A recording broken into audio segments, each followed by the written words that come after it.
Welcome to Legacy of Throne. Drop your current city or country in the comments right now, along with your local time. Whether you are watching from Kabul or Kandahar, from London or Lahore, from Washington or Warsaw, tell us you are here. We read every single comment and genuinely love knowing how far the Legacy of Throne community reaches. Subscribe if you haven't already. Hit that notification bell and let this extraordinary journey begin. Begin with a map in your mind. Mountain walls of the Hindu Kush slice through the center. To the north runs the Oxus, known today as the Amu Darya, curving like a long blue spine. To the southeast, a corridor bends toward the Khyber Pass, a narrow hinge into the plains of the Indian subcontinent. This landscape is not a backdrop. It is the main actor. The valleys and passes that cut across these ranges made the region we now call Afghanistan a meeting ground for caravans, armies, and ideas. Long before imperial capitals rose in Kabul or Kandahar, this land was already training its people and its would-be rulers in the politics of passage. By the middle of the first millennium B.C.E., the Achaemenid Empire had learned this lesson well. Under kings like Cyrus II, Darius I, and Xerxes I, the Persians organized a continental realm by dividing it into satraps or provinces. One of those satrapies, Bactria, centered on the ancient city of Bactria, known later as Balkh. Classical writers used the term Ariana to describe a wider cultural zone that stretched across eastern Iran and into today's Afghanistan, a zone that included Bactria. The term did not mark a single ethnic group or a neat border. It reflected a shared Iranian speech and a web of routes, markets, and garrisons tied to imperial power. Cause and effect are clear in how the Achaemenids governed. They valued the Afghan highlands and corridors because those routes stitched the empire together. The empire's system of royal roads linked western capitals with eastern satrapies. Couriers rode in relays. Tax revenue and official orders moved with them. The mountains could have been a barrier, but the Achaemenids treated them as a set of gates. Controlling the gates meant controlling the exchange of grain, metals, horses, and tribute. In return, local elites gained recognition and protection within an imperial framework, so long as taxes were paid and rebellions did not brew. Bactria's importance grew out of more than lines on a map. The region's ecology offered contrasting zones that encouraged trade. High pastures supported horse breeding. River oases along the Oxus supported farming and urban life. Foothill paths connected mercantile towns to the steppe beyond. The Sassanids were practical administrators. They did not erase local customs. They incorporated them. Inscriptions from the reign of Darius I list Bactria among the lands that provided tribute and soldiers. The message is subtle but firm. Bactria is part of the whole, yet it remains Bactria. That balance, imperial order overlaying diverse local society, would become a recurring pattern in Afghanistan's history. Taxation shows the mechanism at work. A satrap, or provincial governor, assessed resources and collected dues, often in silver or in kind.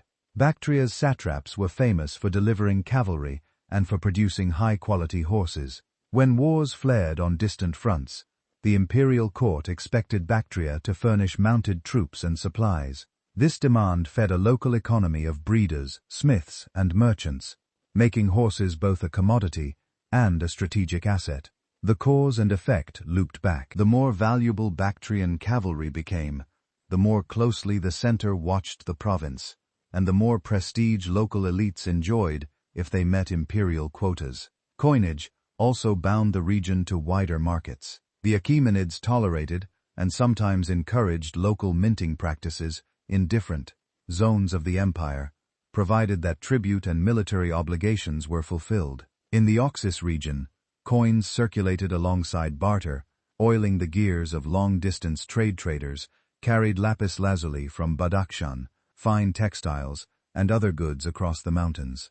Caravans heading towards Central Asia or India paused in cities like Bactria to restock and negotiate customs fees. The state benefited twice, once through taxes and again through the stability created by predictable rules at customs stations and caravans, religion and language added further layers of cohesion. Iranian-speaking communities in Ariana shared forms of worship and social organization that the Amented court recognized and at times patronized. The empire did not impose a single cult. Instead, it worked with local priests and traditions, so long as loyalty to the king was affirmed. This mattered because it smoothed the flow of imperial ideology without sparking constant resistance. The Persian royal title, King of Kings, reached the Oxus with ceremonial gravity, yet the daily life of Bactrian farmers and traders continued within familiar structures. Another piece of this story is the frontier garrison. Fortified sites, guarded passes and river crossings. A remote fort was not just a military post, it was a toll booth, a census office, and a diplomatic room where officers met tribal spokesmen. Agreements were practical.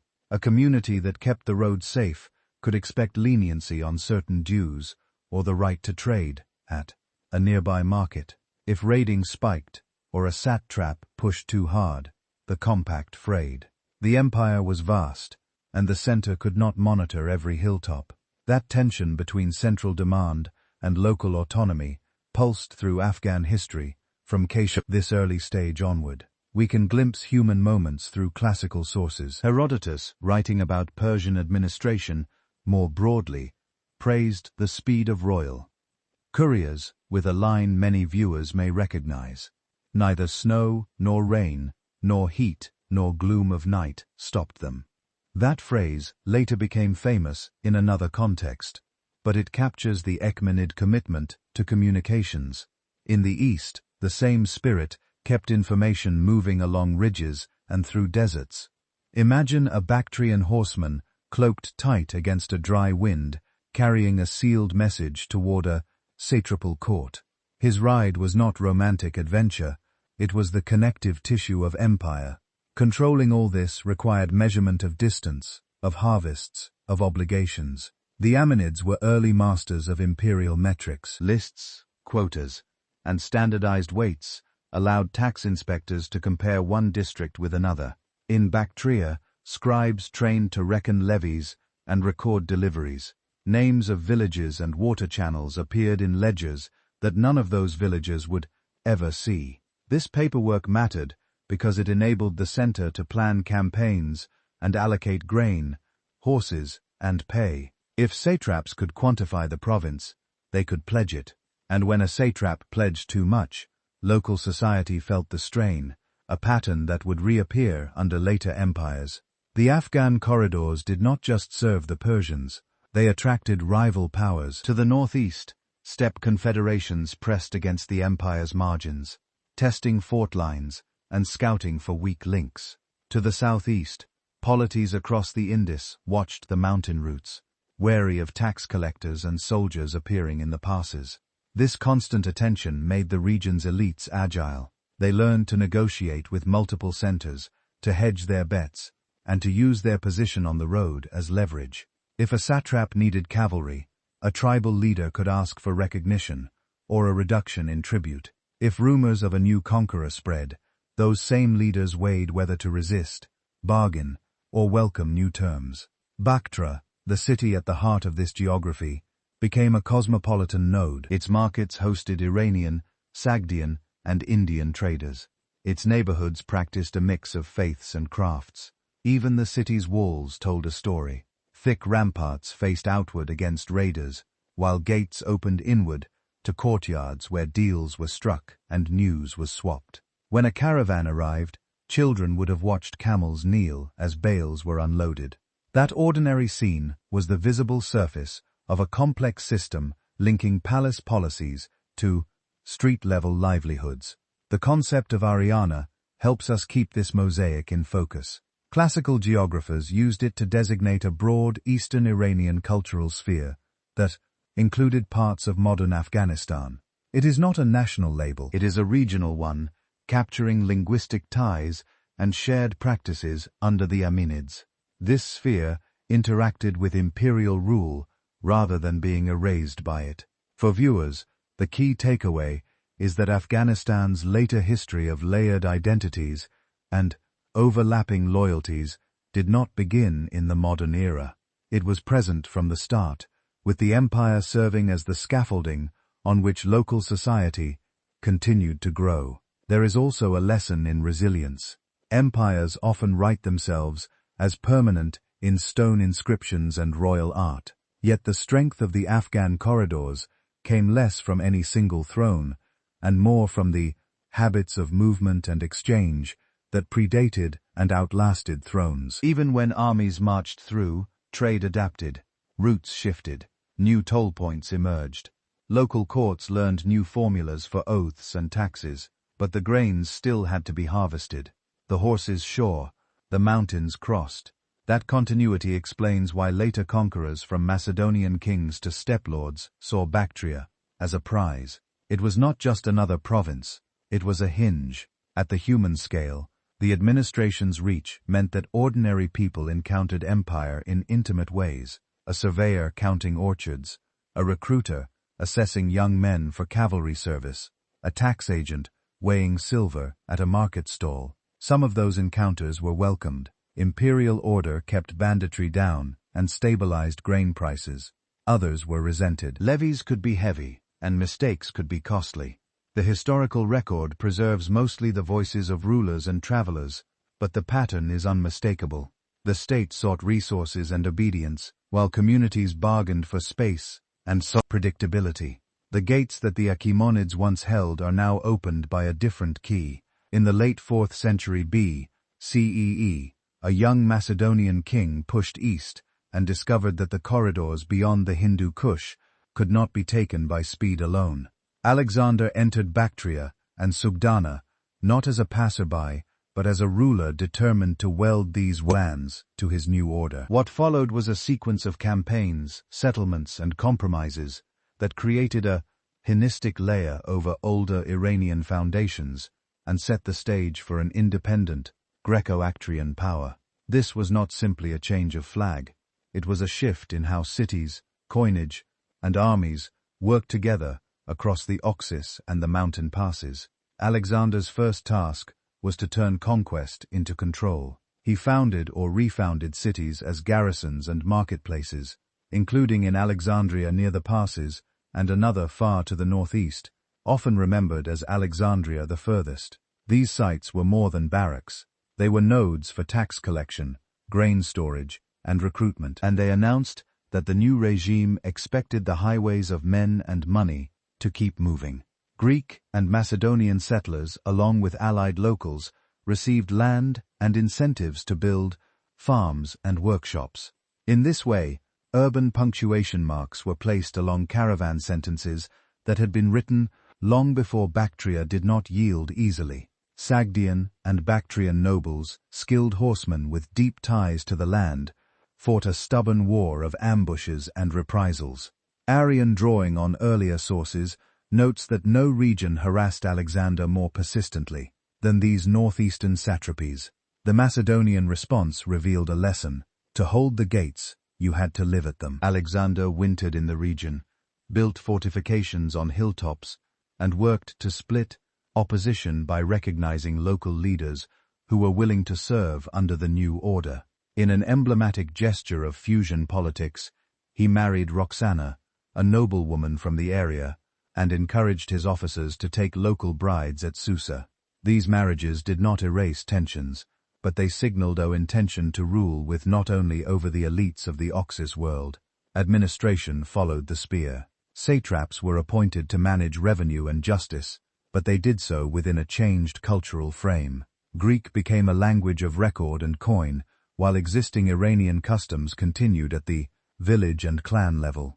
The cause and effect link is simple. Greek institutions provided a common script for distant officers. Local norms delivered compliance on the ground. Markets regained their rhythm, and a new coinage appeared, bearing Greek legends and royal portraits. For caravans moving through Bactria, this meant familiar weights and assurances, backed by the garrisons planted by the conqueror. When Alexander died far away to the west, the lands of the Oxus did not drift free. They were claimed by the Sassanids house, founded by Seleucus I. Under him and his successors, the northeastern satrapies were folded into a sprawling, Hellenistic federation that stretched from Western Asia to Central Asian edges. Sassanid rule retained the formula of fortified cities, appointed governors, and royal roads patrolled by mixed cavalry forces. The empire also put the Afghan corridors into a larger economic orbit, connecting them to Mesopotamian markets and Mediterranean demand. Silver and copper for coinage flowed toward mints, horses, and textiles moved outward, and custom stations along the passes kept the revenue predictable. One early Seleucid move reshaped the eastern map. Seleucus I negotiated with Chandragupta Maurya, ceding territories beyond the Hindu Kush in exchange for diplomatic peace and valuable war elephants. For Bactria and adjacent highlands, this bargain meant that the mountain crests would mark a practical boundary between the Hellenistic and Mauryan worlds, but the valleys remained open to traffic. Greek merchants could meet Indian traders under official protection, exchange stamped goods, and carry news along the same caravan trails. The corridor did what it always had, now with a Sassanid seal on one side and a Mauryan stamp on the other. Over time, however, the Sassanid grip thinned distance. Rival claimants and wars on multiple fronts created opportunities for strong men on the edge. In Bactria, the satrap Diotis declared independence, minting coins in his own name and building the base of what we call the Greco-Bactrian Kingdom. This act was not an abrupt break with the past. It was a local turn of the Hellenistic screw. The institutions that Alexander had planted, garrisons, cities, coinage, were repurposed by a provincial ruler who knew the terrain and the networks. The cause and effect were rooted in geography and administration. Once the center weakened, the periphery could stabilize itself. Under Diotis and his successors, Bactria entered a period of striking prosperity. Urban centers expanded, irrigation works were maintained, and coinage grew in number and artistic quality. The silver tetradams and bronzes of the Greco-Bactrian mints carried lie-like portraits of kings and clear Greek legends, signaling both legitimacy and a promise to back the currency with reliable metal content. Merchants responded to that promise. Caravan volume increased, and local workshops produced ceramics, textiles, and metal goods that traveled east and south as far as the Indus and beyond. Power changed hands again when Euthydemus, another strong man with regional support, replaced the Diatet line. He defended the realm against Seleucid attempts at reconquest, famously facing Antiochus the Great in a prolonged struggle. Negotiations and siege warfare ended with recognition of Euthydemus's position preserving Bactrian autonomy. The terms mattered less than the outcome. The Greek-speaking rulers of Bactria could now operate as peers in a holistic diplomatic world, even as they ruled a population that mixed Iranian, Sogdian, and Greek communities. From this secure base, a southward push began. Demetrius, a successor in the line, moved through the mountain corridors into the Indus region, carving out dominions that historians often call Indo-Greek. This was not a single conquest, but a series of campaigns and settlements stretching across years with local coalitions, city garrisons, and tax arrangements negotiated in each area. Greek and bilingual inscriptions appeared on coins and monuments. Greek deities shared space on coin faces with symbols meaningful to Indian subjects. In some places, Greek kings adopted titles and imagery that resonated with local traditions, a pragmatic choice to win trust and pay for garrisons through steady revenues rather than constant fighting.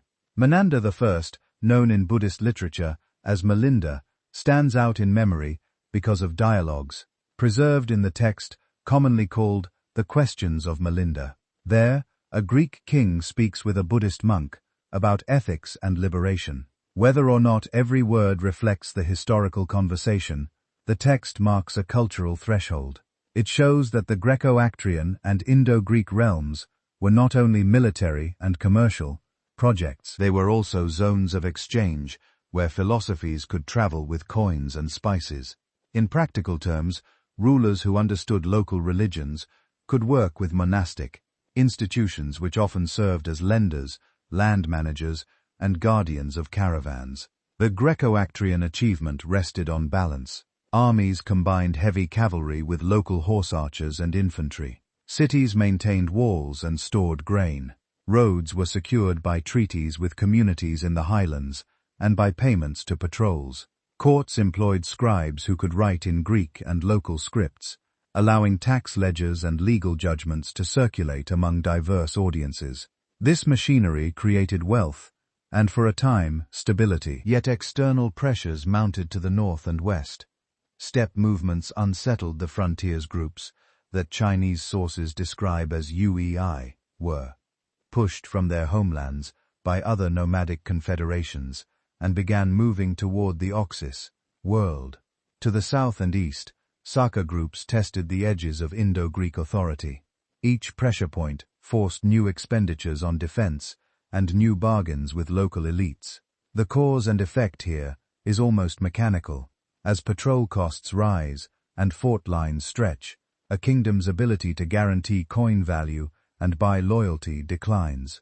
Meanwhile, the very prosperity of Bactria made it a target. The famed fertility of its oases, the visibility of its mints, and the routes that fed its markets invited raiders and settlers alike. Kings struggled to hold distant possessions in the Indus while guarding the Oxus crossings. Losses in one theater weakened their hand in the other. Factions multiplied, and rival claimants struck deals with outside groups to gain an edge at home. The coins from this late period tell the story. A quick turnover of rulers, short mint runs, and a spreading of authority across competing centers. Eventually, UGI groups established themselves in Bactria's northern zones, squeezing Greek power from its core. Saka movements in the south eroded Indo-Greek territories. Some Greek-speaking communities persisted in pockets, and some local rulers continued to issue coins with Greek legends, but the political center of gravity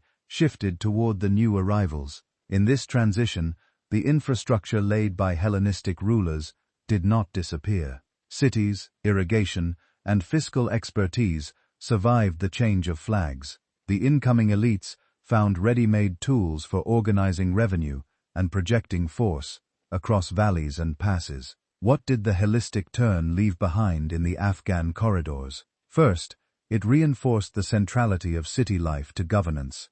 Fortified urban nodes became the normal way to hold territory and manage resources. Second, it standardized coinage and accounting as instruments of rule. Portrait coins and clear legends created trust among traders who might never meet a king but would accept his currency.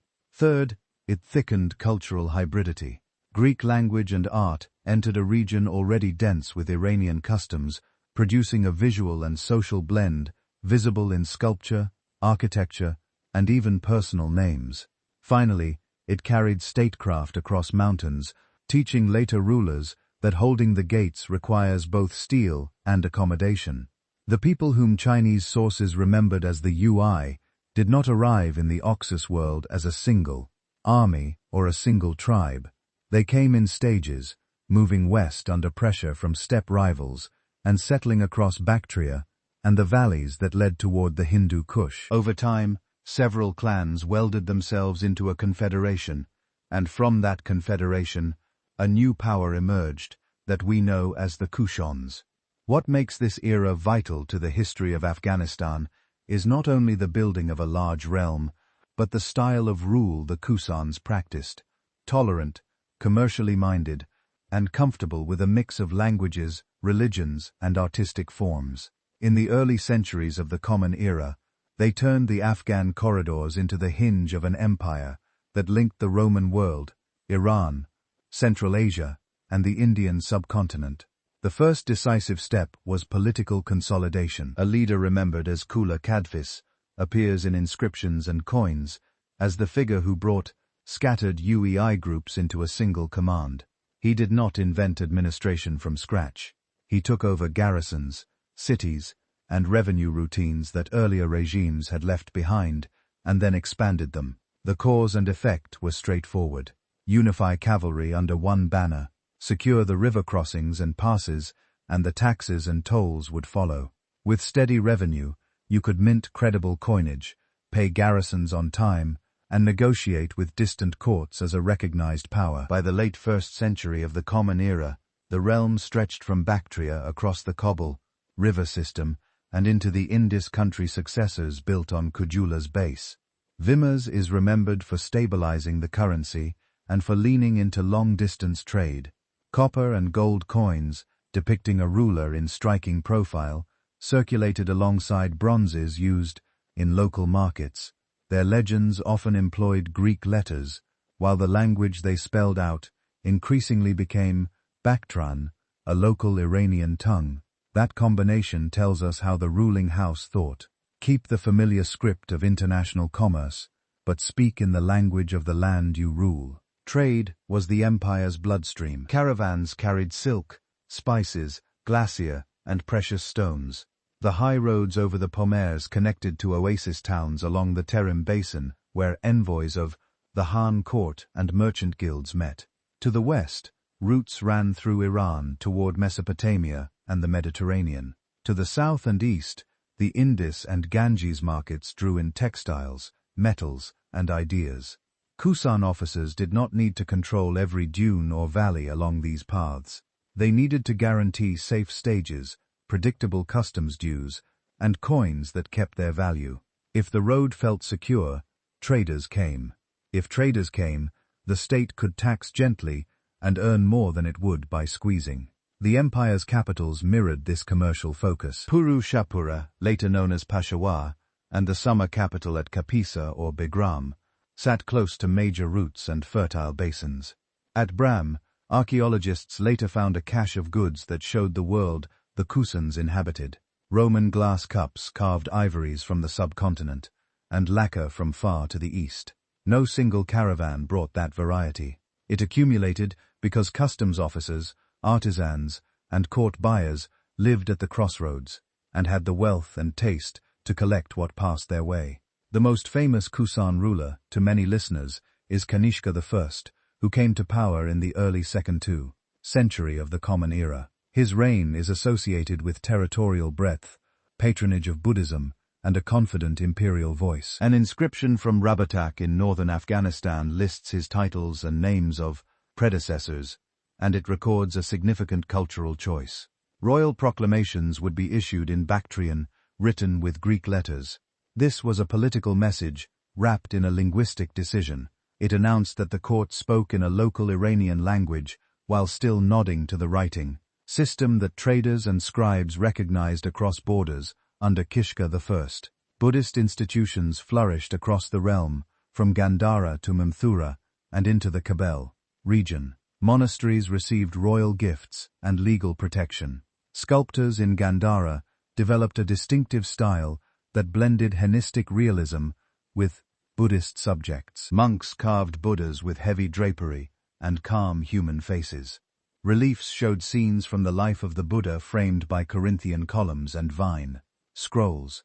In Mura, artists employed red sandstone and a more native idiom, giving Buddhist and giant figures a rounded warmth. The two schools influenced one another, and the roads that carried coins carried iconography as well. It is important to keep cause and effect clear. Patronage of monasteries was not only an act of piety.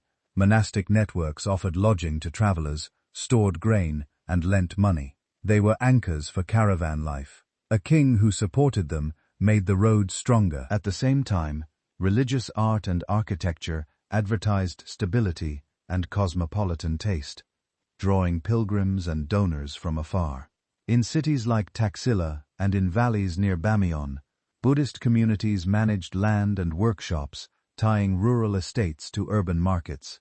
Kushan coinage embodied the syncric spirit of the age. Early issues might bear the image of a ruler on one side, and deities with Iranian, Indian, or Greco-Roman names on the other. You could see Nana, Mithra, Oisho, often linked to Shiva, and later even representations associated with the Buddha. The message was practical. The state respected and drew legitimacy from several great traditions at once. A merchant from the Indus could recognize symbols he trusted. An Iranian-speaking farmer could see familiar divine names. A Greek reading trader could read the script currency, thus became a pocket-sized treaty of cultures.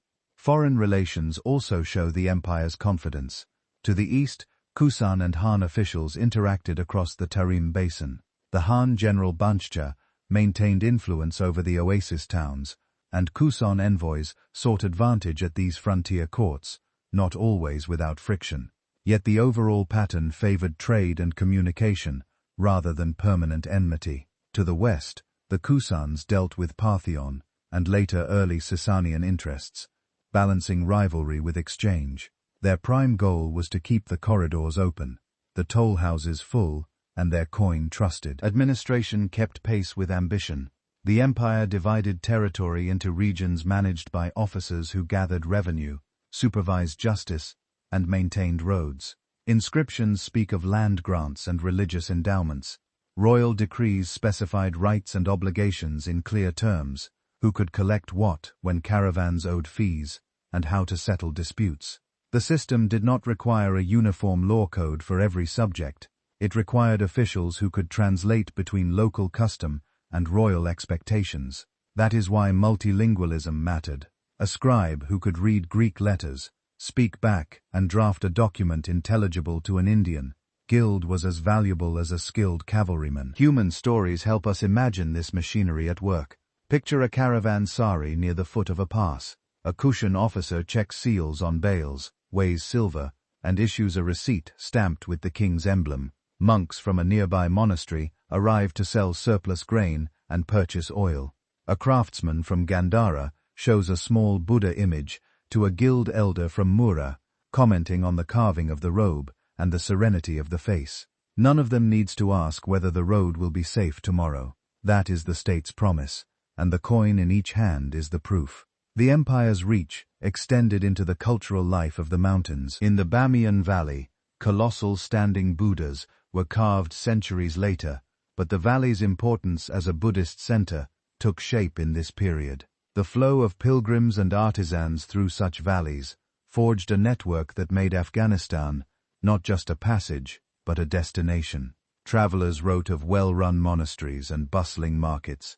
When we read those echoes, we hear the Kushan settlement, a world where a Central Asian cavalry elite ruled cities, partnered with monks, taxed fairly by the standards of the time, and minted coins that crossed deserts and seas. No reign lasts forever, and signs of strain appeared as the 3rd century of the Common Era advanced. To the west, a new dynasty rose in Iran. The Sassanians, energetic and proud heirs to an ancient Persian idea of kingship, their expansion pressed on the Kushan frontier. In the north, movements among steppe and oasis peoples created fresh pressure along the Oxus. Within the Kushan house, regional governors grew more assertive, and some adopted the title of king in their own zones. The very system that had worked so well, delegation backed by coinage and garrisons, made it possible for strong men to localize authority when the sense hand weakened. Even as politics shifted, the cultural and economic achievements endured. Gandharan sculpture continued to develop, influencing Buddhist art as far as the Tarim Basin and China. Mathematical and astronomical texts, in Sanskrit and related languages, traveled with scholars and monks along the same routes that had carried spices and glassware inscriptions, kept recording land grants to religious communities, proving that the fiscal techniques of the Kushan state remained useful even under new masters. If you learn to count, weigh, and record in a cosmopolitan empire, later rulers will find your skills indispensable. When the Kushan synthesis began to loosen, the power that pressed hardest from the west was a revived Persian monarchy, calling itself Sassanian. In the 3rd century of the Common Era, these kings claimed the mantle of ancient Iran and aimed to gather old provinces back under a single crown. For the lands of Bactria and Tokaristan, this meant a new phase of frontier politics. The court at Kesopon did not try to erase the East's mixed inheritance. Instead, it adapted it, installing governors styled as kings of the Kushans, using Persian titles and issuing coins that paired royal fire temple imagery with legends that local traders could read. The message was practical. Imperial authority would flow through the familiar gates, but the hand on the seal had changed. This return of Persian power mattered for 2 reasons. First, It restored formal ties between the Oxus world and the rich markets of Mesopotamia. Second, it bound the eastern satraps to a military program obsessed with sealing the borders against steppe incursions. Fortified river crossings were strengthened. Marsbons or frontier commanders were expected to police caravan stages and watch the northern horizons. In calmer moments, the arrangement worked. Tax ledgers filled, and the Persian court drew horses and recruits from Bactrian oases. But the frontier could not be quiet for long. Beyond the Oxus, new confederations were knitting themselves together, and their leaders understood that wealth pulled where the roads met. Early in the Sassanian story, Shapur II fought campaigns against steppe peoples remembered, the sources as Chionites and Kittites. These were not single tribes, but shifting coalitions that tested the riverline, raided for horses and grain, and demanded payments for peace. The cause and effect chain is clear. Each successful raid forced more investment in forts and garrisons. Each new tax to pay for those defenses strained local communities that depended on irrigation and trade. When the rains failed or a harvest faltered, that strain sharpened. The Afghan corridors, so profitable in good times, became costly to hold in bad ones. As the 4th and 5th centuries unfolded, the most formidable among these northern forces became known to classical and Persian writers as Hephthalites, remembered also as the White Huns. They formed a broad confederation whose reach extended from beyond the Oxus toward the Hindu Kush. Their horsemen, skilled in archery and maneuver, moved along familiar routes that earlier empires had built, and they turned those routes into tools of pressure. Step by step, they captured or compelled cities in Tokaristan and pressed south toward Kabul and the highlands of Zabalistan. Local rulers who had once looked west to the Sassanians found themselves paying tribute to new overlords from the north. Sassanian kings learned hard lessons. Pasumai marched east to break Helite power and was defeated. In one account, he died on the field. The loss shook the prestige of the crown and drained treasuries. To free prisoners and buy calm, payments flowed northward, a reversal of the tributary logic that had favored Persia for generations. When a later Sassanian king, Kavad I, fell into internal troubles, Hephthalite support helped him regain his throne. That help came with a price: influence along the borderlands and deeper entanglement in the politics of Bactria. For communities in today's northern Afghanistan, Hephthalite ascendancy brought a new layer of rule rather than a cultural erasure. Coinage continued to circulate, now marked with tamas and crowns that signaled the identity of the new masters. Some mints kept using scripts and weights that merchants trusted. Monasteries and market towns adapted as they had done under many flags. What changed was the rhythm of warfare and the direction of tribute. Garrisons shifted allegiance. Rural estates saw new tax collectors appear at harvest time. In the administrative towns, scribes learned new seals and titles, but the old tasks remained. Count the grain, weigh the silver, record the dues. The hefty moment did not go unchallenged. Far to the northeast, a rising Turk power consolidated across the steppe. To the west, the Sassanians recovered strength under Khosrow I, a reformer with a clear sense of frontier priorities. A strategic partnership formed between the Sassanian court and the Turk Khaganate. Together, they aimed to crush Hephthalite power between them. Campaigns in the mid-6th century broke the confederation. Some Hephthhalite leaders retreated into mountain fastnesses, others were absorbed by neighboring polities. The Grand Alliance then fractured along the usual fault lines of success. The Turks sought a share of the trade gates, the Persians sought to reassert a monopoly, and local rulers rediscovered their room to maneuver. Out of this churn emerged a constellation of Poston and Posthalite polities that filled the map of Greater Afghanistan with resilient small states. In the central and northern zones, principalities of Tokaristan governed from walled towns, often ruled by families that negotiated skillfully with whichever great power stood nearest that season. In the south and southeast, the Zunbils of Zabulistan held upland country between Kandahar and the Helmand Basin. Further east, the Kabul Shah maintained their authority over the Kabul Valley, and, approaches toward the Indus. These houses minted coins, drew on tax from farmers and caravan tolls, and patronized shrines and temples, some dedicated to deities whose cults predated both Greek and Persian rule. Religion and art in this era reveal a textured landscape. Buddhism remained a major presence in many valleys sustained by endowments and the steady traffic of pilgrims. Cave monasteries and hilltop viharas continued to host scholars and copyists. Stonemasons shaped images that carried forward the Gandharan legacy while experimenting with local styles. At the same time, Hindu practices flourished in parts of the southeast, and Iranian cults persisted in pockets that had long nurtured them. Coins might display a bull-headed crown associated with local dynasts, or a symbol of a mountain god, signaling royal support for a regional sacred center. This was not mere decoration, it was a public contract. Kings who anchored themselves to respected shrines could claim a moral right to levy and judge economically. The Silk Roads bent but did not break. Sogdian merchants, masters of languages and contracts, played an outsized role in stitching the routes together. Their letters and deals kept silk, spices, furs, and glassware moving even when armies contested a pass.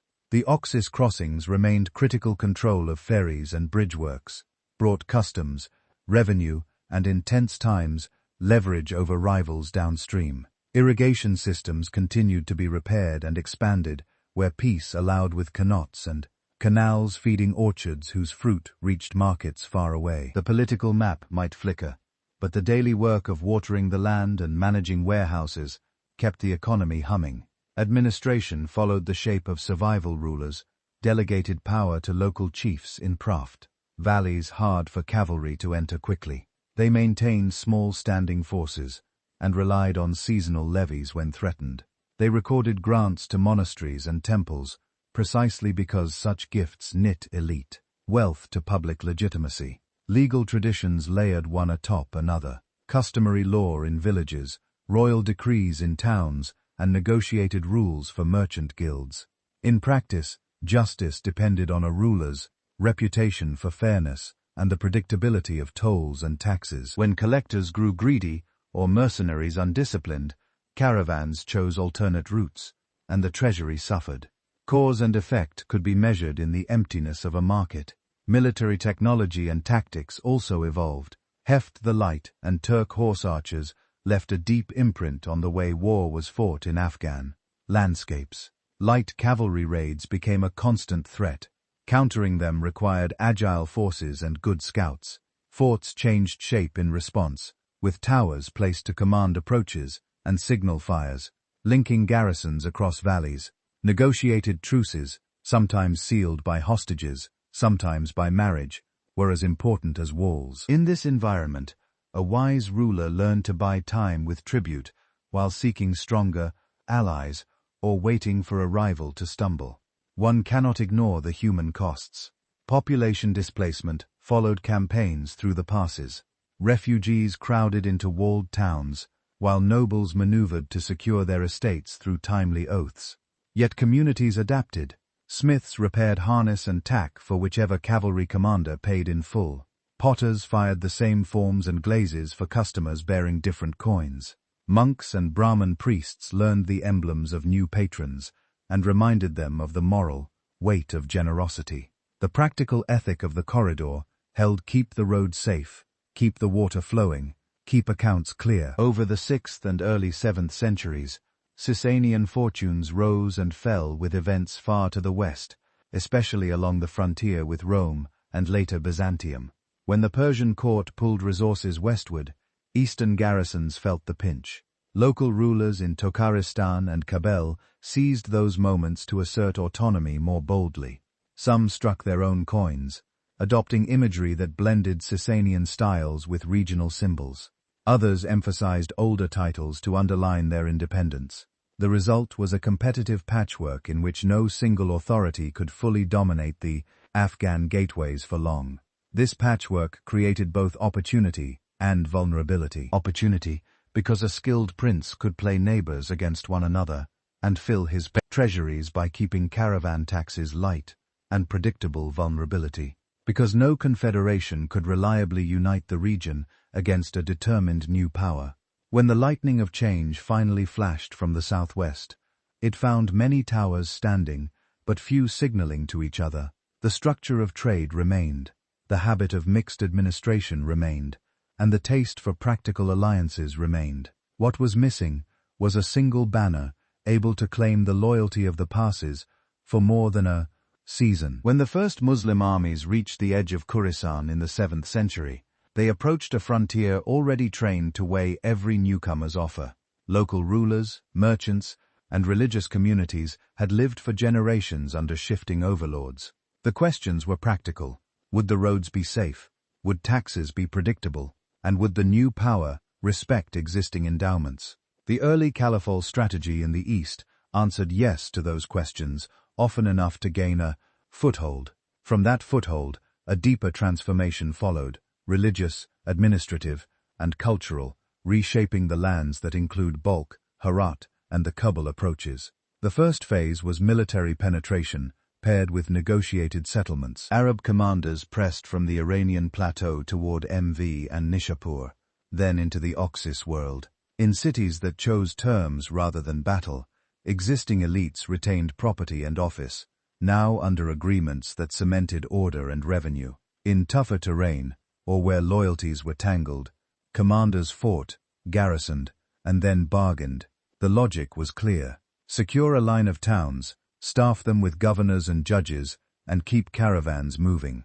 The garrisons were not only barracks, they were fiscal offices where tax registers were copied and new seals impressed on receipts. Conversion did not happen overnight. In the first generations, the conquerors ruled a mixed religious landscape. Zoroastrian, Buddhist and Hindu communities continued their practices under guarantees, while Muslim jurists elaborated rules for taxation and public order. Two taxes mattered most in the countryside, a land levy and a poll tax for non-Muslim subjects. Over time, as more families accepted Islam, the balance between those taxes shifted. Governors learned that fair courts and stable tolls drew merchants and encouraged conversion, for reasons that were as much social as spiritual. Inclusion in the wider Muslim community brought access to markets, patronage, and legal protections that could be attractive to farmers and traders whose lives hinged on predictable contracts. A pivotal figure in the region's political turn was Qutayba ibn Muslim, remembered for campaigns that pushed beyond the Oxus and reorganized authority in key towns. His method blended force with diplomatic realism. He confirmed local notables where possible, installed garrisons where necessary, and always kept one eye on the treasury. The aim was not only to hold ground, it was to make the ground pay. That meant repairing canals, protecting harvests, and bringing judges who could arbitrate among diverse communities in ways that seemed fair enough to keep disputes out of the streets. Khorasan's distance from the caliphal capitals gave it a special role in the politics of empire. Troops from these eastern provinces became decisive in struggles for the succession. When resentment against the ruling house metastasized in the mid-8th century, the spark that lit the change came from the east. Abu Muslim, operating out of Mv, organized a movement that promised justice and reform under the manner of the Prophet's family. His call, remembered in brief as a summons to pledge to a righteous leader, gathered soldiers, settlers, and disaffected clients into an army that marched west. The Abbasid revolution that ended the First Dynasty's rule owed much to this Khorasani base. The effect on the region was immediate. Khorasan gained prestige and bargaining power inside the new imperial order under the Abbasids. The east remained strategically central but increasingly governed through trusted generals and families who acted as semi-autonomous viceroy. One such family produced Tahir ibn Hussein, a commander whose victory in civil war earned him the governorship of Khorasan. From Mv and then Nishapur, his house, the Tahirids, managed revenue, administered justice, and kept the roads open in the name of the Caliph. The arrangement was mutually useful. The Caliphate secured a competent guardian for a vital frontier without the cost of micromanagement. The Tahirids gained recognition and the right to collect and disperse taxes, sending a share to Baghdad while building their own networks among local elites. The Timurid era mattered for another reason. It normalized a Persian style of administration under Islamic sovereignty court secretaries, wrote elegant prose in Arabic for the chancery, but handled much daily business in the local Iranian tongue. Judges trained in Islamic law sat beside officials versed in regional customs. The blend felt natural in a province where bilingual scribes had long been the lubricants of empire. The effect was to routinize Muslim governance without breaking the habits of local society. Further south in Sistan, a very different energy rose. Yaqub ibn Ali, a coppersmith by trade and a war captain by talent, built a militia into a conquering army. He overran rivals, took the title of emir, and challenged older houses by seizing cities and minting coins in his own name. His movement, the Saffarids, drew strength from men who had little stake in the old order, and from regions where central oversight had weakened. The cause and effect are stark. Frontiers that were poorly policed bred strong men. Strong men who delivered order could claim legitimacy. From their base, the Saffarids moved into the Afghan highlands and toward the Indus routes, pulling towns into a tighter security regime and extracting taxes that previously leaked away to petty chiefs. The Saffarids forced the Caliphal center to negotiate anew the terms of provincial authority. Recognition could be traded for loyalty, but loyalty had to be proven on the road, not merely on paper. In some cities, princes who had prospered under gentler Timurid oversight now pledged to the Saffarid banner because it seemed safer or simply inevitable. Yet, the Saffarid grip did not remain unchallenged. From Transoxana and Khwarizm, an older Iranian house rose again under Islamic colors, the Samanids. The Samanids offered a different model. Loyal to the Abbasids in ritual and formula, they nonetheless governed with a confident Persian culture. Their capitals to the north lay beyond the Oxus, but their influence reached deep into Khorasan and the Afghan borderlands. They invested in irrigation and urban amenities, stabilized silver coinage, and patronized scholars and poets. Under their rule, a new literary language, what we call New Persian, flowered as a medium for high culture, written in Arabic script, yet filled with Iranian vocabulary, meters, and sensibilities. Court poets like Rudaki set the tone, while scholars translated and adapted earlier chronicles, making the past legible for a Muslim Persian-speaking audience. This cultural turn had direct political effects in Afghanistan cities. Administrators in Balkh and Herat could manage chancery business in Arabic while conducting much of their daily work in Persian, and neither choice felt foreign.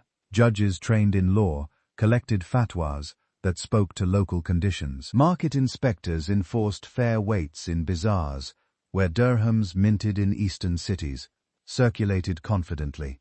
Caravan men who knew a few phrases of Arabic for the customs office also kept contracts in Persian for their guilds. The blend sustained trust, and trust kept the roads busy. The Samanids also refined the military system that would reshape the region. They expanded the use of military slaves, gilman, often of Turk origin, trained young and rewarded with pay and advancement tied to merit and loyalty. These men filled elite cavalry and guard units. The cause and effect were significant. Reliance on professional soldiers bound directly to a ruler gave princes more leverage over fractious nobles, but it also created powerful captains whose ambitions could bend history. One such captain, Altegin, held Ghazna as a frontier command. His protégé, a former slave named Sabuktigin, showed such skill that he would eventually found a new line of rulers. The seed of the next Afghan-based empire was planted in this Salmanid policy choice. In the religious sphere, Islam's roots in the region deepened without erasing older layers overnight. Friday mosques rose in city centers. Endowments supported schools where jurists debated doctrine and practice. Yet Buddhist monasteries in some valleys continued to operate into later centuries, and Hindu shrines in the southeast retained patrons. The administrative state learned to govern this diversity with a toolkit that valued predictable contracts over coercion. So long as the road remained safe and the treasury full, rulers preferred accommodation. This habit of pragmatic pluralism, shaped in earlier eras, found new expression under Muslim law. Commerce tied everything together. Samanid silver flowed along the great river routes and across the Caspian to markets that linked to the forest zones of the far north. Hoards discovered in distant lands tell of dirhams stamped in eastern mints, passing through many hands. Southward, the Kabel and Ghazna corridors funneled Indian textiles and spices toward Herat and beyond. Saffard and Samand officials learned that a light, reliable customs regime drew more merchants than heavy tolls enforced by fear. The arithmetic favored patience. A caravan that returned season after season paid more into the chest than one that was bled once and driven away. Urban life reflected this prosperity. In bulk, scholars assembled in bookmarks where paper, newly common across the Islamic world, allowed the copying of texts at a pace unknown in earlier centuries. In Nishapur and Herat, ceramic workshops produced distinctive glazes, some inscribed with calligraphic blessings. Caravansarai hosted travelers speaking many tongues, a jurist recording a contract between a Turk cavalry officer and a Sogdian merchant might write it in Arabic for the court record, while keeping a Persian copy for the guild archive. This multilingual paperwork was not a burden. It was the glue of a cosmopolitan economy. Begin at the frontier garrison of Ghazna, a stone and mud stronghold watching the approaches between the cobble valleys and the steppe-fed plateaus of Khorasan. From this post, a Salmonid commander named Alt Tagan carved out a semi-independent base. His chosen lieutenant, Sabuktigin, a former military slave who rose by talent and loyalty, learned the craft of ruling from the saddle and the chancery table alike. What followed shows how a frontier command could harden into a state, secure the passes, professionalize the army, stabilize revenue, and drape authority in the language of courtly Islam and Persian administration.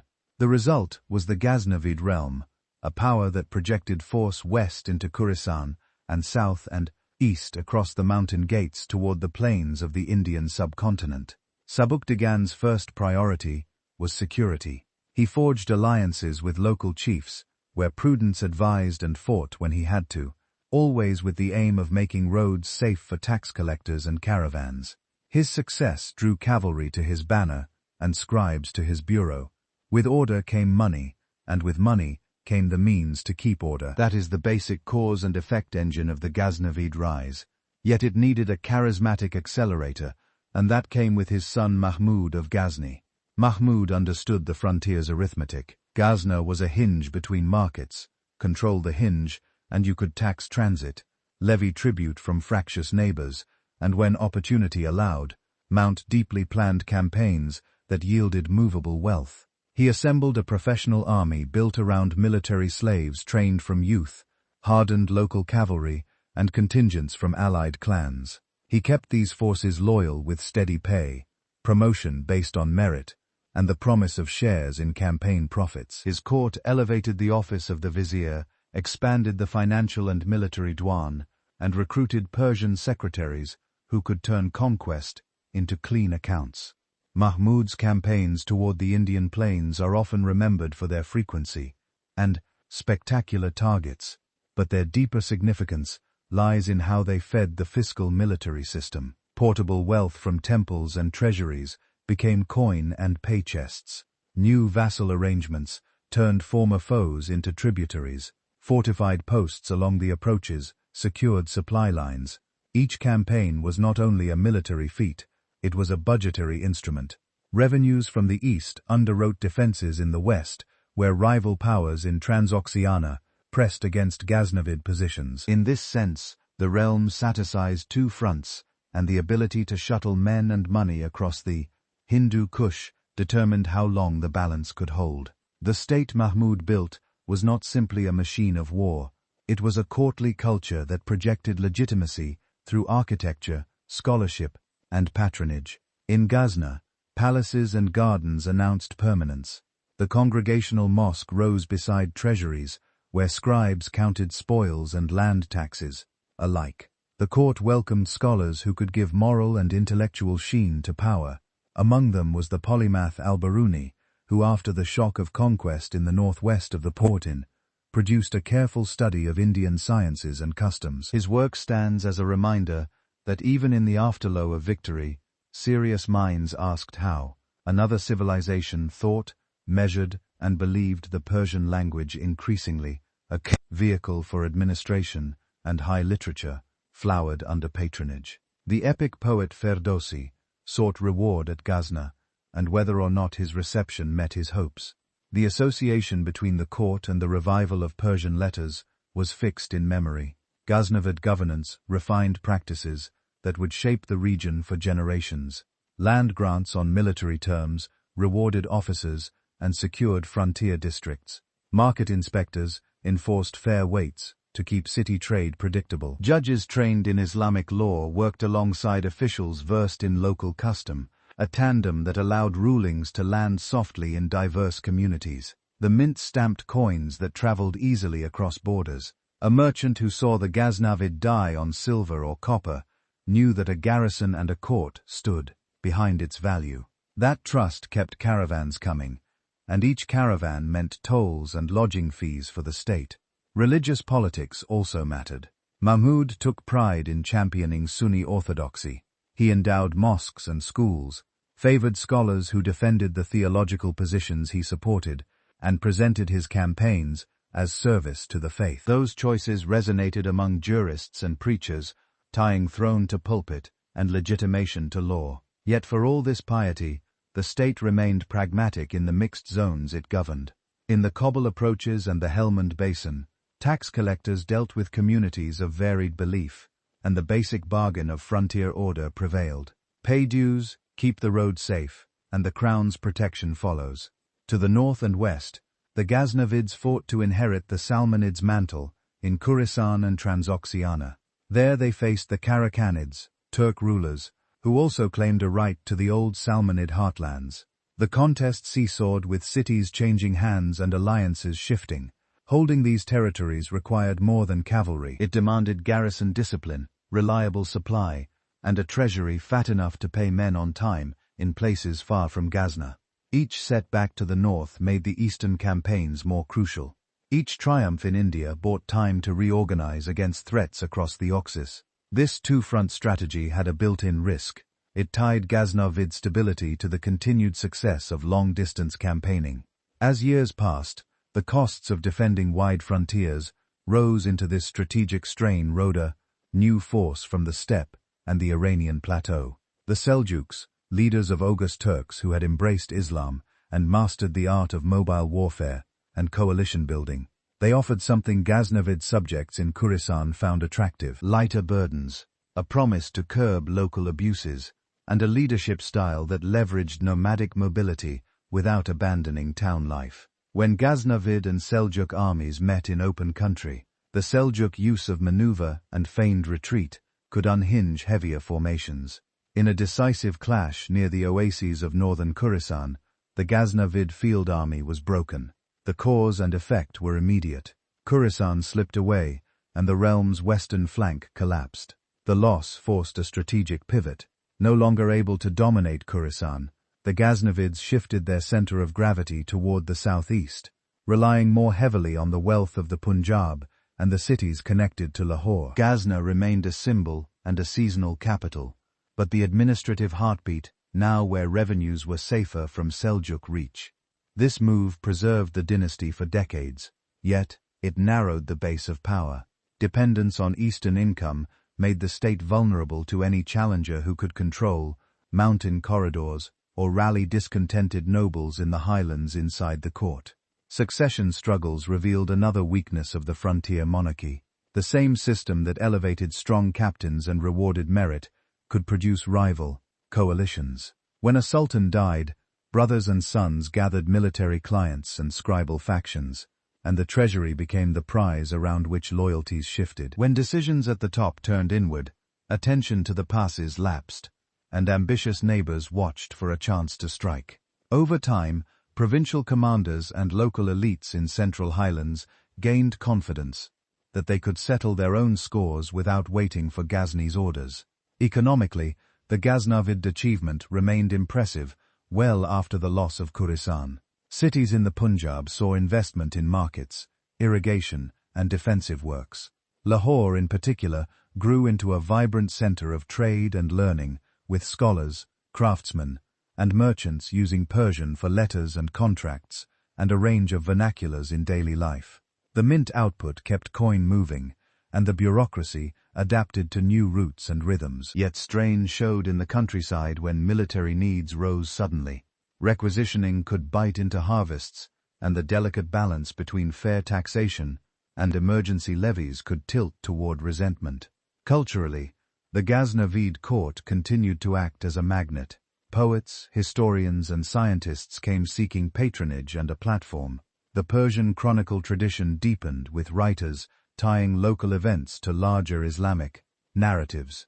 Artisans produced metalwork and ceramics that blended motifs from Iran and the subcontinent, reflecting a realm that truly sat between cultural worlds. The ideal of the just ruler, stern in war, generous in peace, and attentive to the counsel of scholars, filled panegyrics, and reflected a real need. Only a careful ruler could keep the multiple constituencies of a frontier empire in balance. Administration tried to keep pace with geography. The Diwan of the army recorded stipends and allotments. The Diwan of finance audited provincial accounts. Inspectors traveled unannounced to weigh measures and test coin purity. When abuses appeared, the Sultan could make a public example of an official to reassure merchants and farmers that law still held. The system depended on paper and trust. Paper could be forged, trust could be broken. The court's reputation for punishing fraud and rewarding probit was therefore an asset, as valuable as a fortress.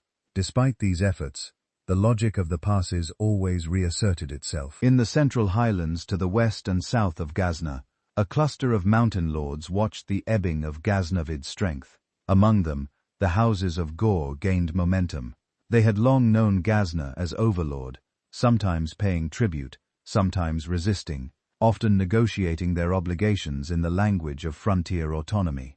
As Ghaznavid focus shifted toward Lahore, and as Seljuk pressure cut western ties, opportunities multiplied for ambitious Ghurid princes to gather clans, master siegecraft, and test their strength against neighboring fortresses. The Ghaznavids did not vanish at once.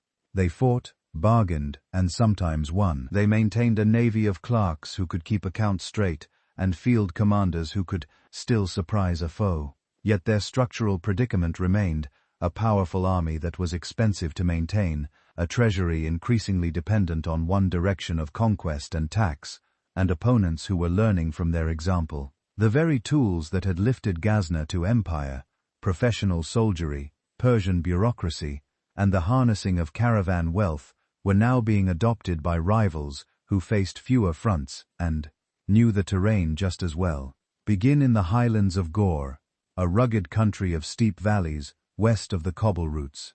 Here, clans who had long negotiated with distant overlords began to imagine rule on their own terms. The men who led them were not heirs to an ancient imperial court.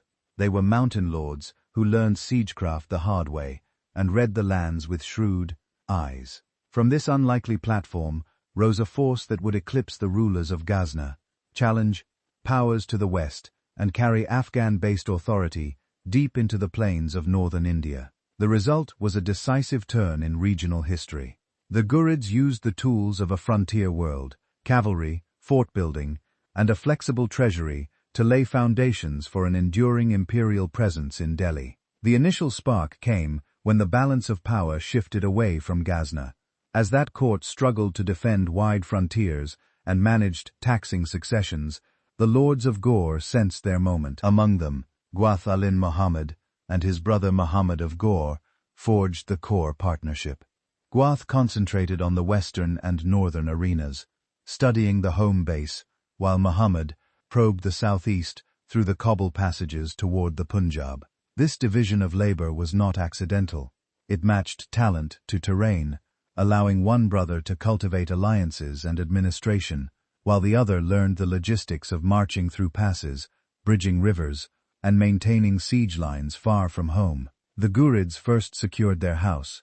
They refitted hill forts, trained a mobile force, and recruited artisans and scribes who could turn victory into durable governance. A crucial decision was the adoption and expansion of the military slave system familiar in the region. Young men of varied origins, many Turk, were trained as cavalry and household officers.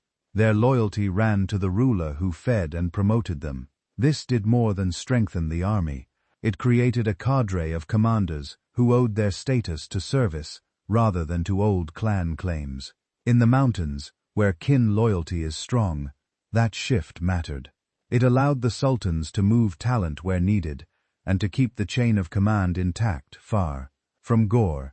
With the Homorant anchored, Mahmud of Ghor pressed toward the southeast. He tested the defenses of the Punjab, learned the rhythms of campaigning beyond the Hindu Kush, and refined a method that would become the Ghurid signature. Strike hard, build a garrison ladder behind the front, and leave capable deputies to knit new districts into the fiscal system.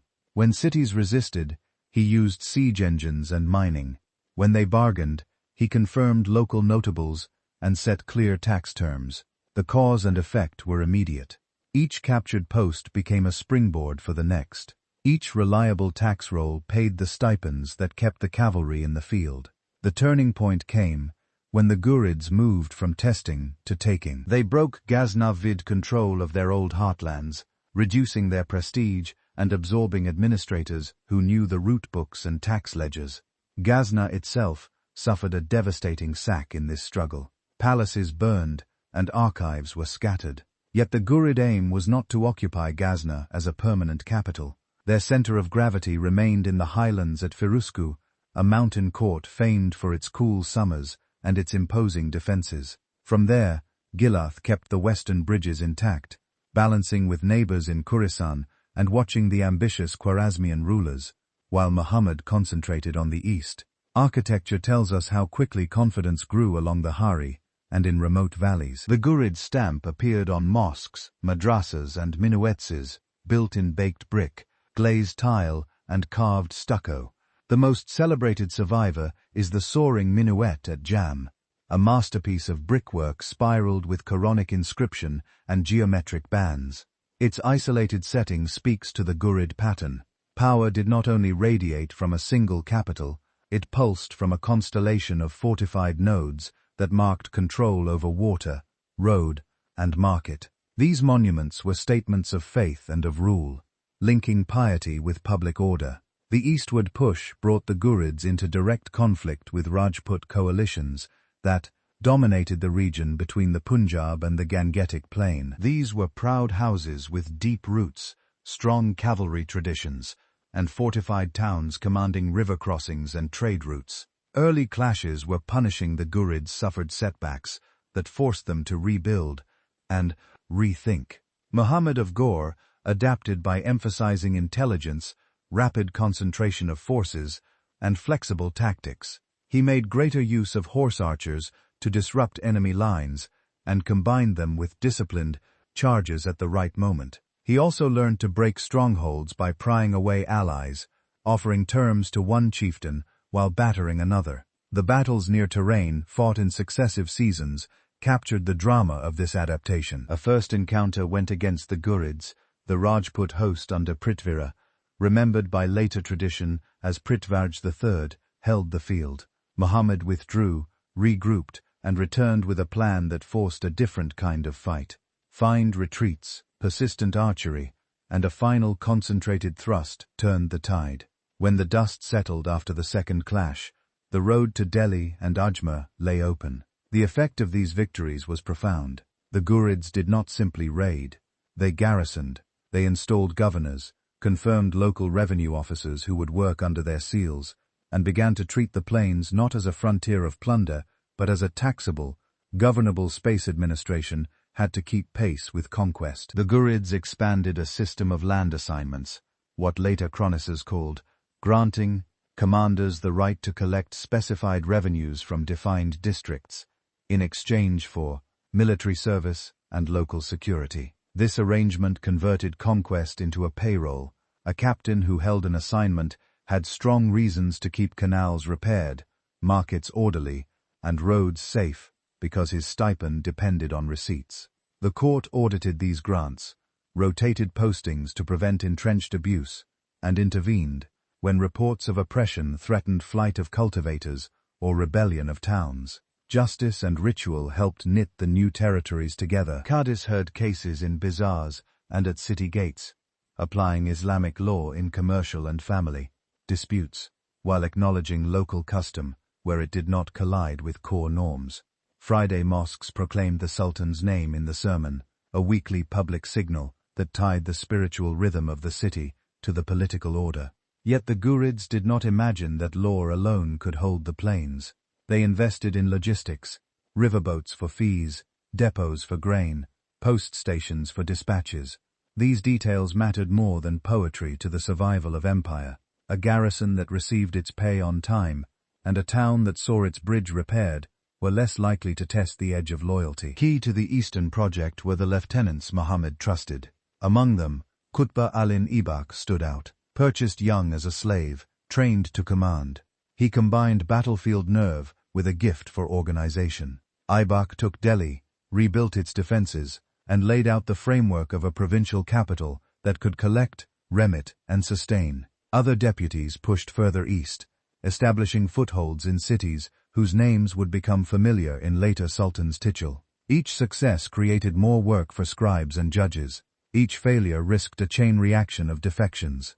To keep teams coordinated across long distances, the court relied on a fast courier system and clear lines of authority. Orders moved with seals recognizable from Lahore to Firuzkoh. Replies came with stamped receipts that let the Diwan track grain, pay, and penalties west of the mountains. Guy's diplomacy mattered just as much. The Khwarezmian Shah to the northwest were rising with their own ambitions. Guy sought to avoid a two-front disaster. Sometimes that meant alliance, sometimes rivalry carefully contained. He also had to manage relations with powerful urban elites in Khorasan, families whose support could open gates or close them, grants to scholars, repairs to irrigation, and a reputation for fair dealing kept these ties workable. In this balancing act, the mountain court's distance was an asset. It prevented Khorasan cities from swallowing Ghurid rulers whole, even as it allowed those rulers to intervene when needed. The Ghurid economy adjusted to larger horizons.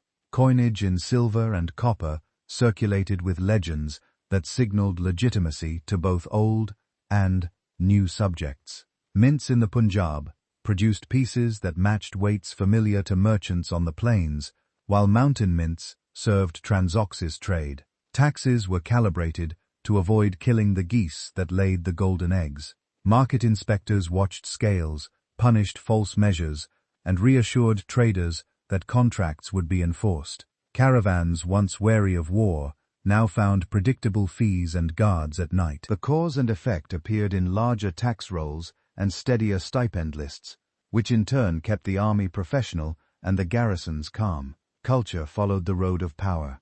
Persian continued as the language of high administration and literature, with secretaries producing elegant prose histories and decrees. In the new eastern domains, Persian interacted with local tongues, especially in the courts, where land and inheritance disputes had to be written in words people understood. Architects and artisans blended motifs from the Iranian plateau with techniques and patterns native to the plains, creating a material culture that felt neither wholly imported nor wholly local. Mosques reused columns and stones from earlier structures, a practical choice that also stated continuity. This city would remain a city even as the banner above its gate changed. The Ghurid system, for all its vigor, depended on the living partnership of its leading brothers and on a reliable chain of trained captains. When Ghuath died, Muhammad lost his most trusted counterweight in the west. Not long after, Muhammad himself was assassinated while traveling between campaigns. The shock was more than personal. It cracked the high-wire act that had kept mountain and plain in balance. In the vacuum, deputies naturally secured what they held. In Delhi, Qutb al-Din Aibak assumed the mantle of independent rule, stressing continuity of order and taxes, while acknowledging that the mountain court could no longer supervise every decision. Other Ghurid domains also drifted toward autonomy, or fell under the orbit of vigorous neighbors. This fragmentation did not erase the achievement in the plains. The governance framework remained: garrison chains, land assignments, and a Persian chancery staffed by men who knew the files and the fields in the mountains. Fortresses and shrines built under Ghurid patronage kept their communities anchored. Even rivals who moved into these spaces adopted much of the administrative kit they found.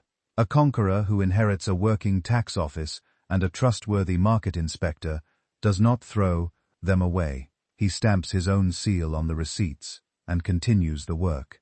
The storm arrived from the steppe in the early 13th century, and it did not ask for permission. Forces under Genghis Khan drove through Transoxiana and into the Oxus world, breaking the web of alliances that the Ghurids and the Khwarezmians had woven. Cities that had learned to bargain with conquerors found a new rule in play. Surrender might spare a town. Resistance invited ruin. Balkh, Herat and MV felt the shock in quick succession.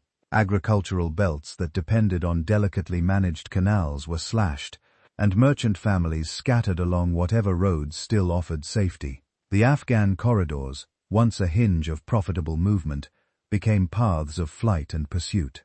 Cause and effect unfolded with brutal clarity. The Mongol method relied on speed, siegecraft, and the deliberate use of terror to prevent repeated resistance. When some strongholds held out, the response was exemplary destruction. Bamiyan became a cautionary name in chronicles after a Mongol prince fell in its fighting. The reprisals announced that the new empire would not tolerate defiance. Skilled artisans, scribes, and engineers were spared when possible and redirected to workshops and arsenals elsewhere, draining local capacity even as it preserved the talents for imperial use. In the short term, the countryside emptied, tax rolls shrank, and surviving towns learned to read the standards of the new masters. Administration followed conquest, and it had a logic of its own. Mongol officials counted hearths, inspected canals, and assigned tax quotas to districts that could still pay. The system was not a simple smash and take, it was a measured extraction guided by the Yasa, the imperial legal code, and enforced by officials who could be as punctilious as they were severe. In the Oxus and Hindu Kush zones, this apparatus settled under the umbrella of the Chagatai Ulus, the realm assigned to Genghis Khan's son Chagatai and his descendants. Local elites who survived were drawn in as intermediaries, becoming tax farmers and warrant holders for cargoes moving under Mongol Pisa passports. These passports, metal tablets or seals recognizing the bearer's right to transport goods, mattered because they restored a kind of predictability to long-distance trade. If a convoy displayed the right token, relay stations were obliged to supply fodder and guides. The Mongols also brought their famed relay system, the Yam, to the Afghan corridors.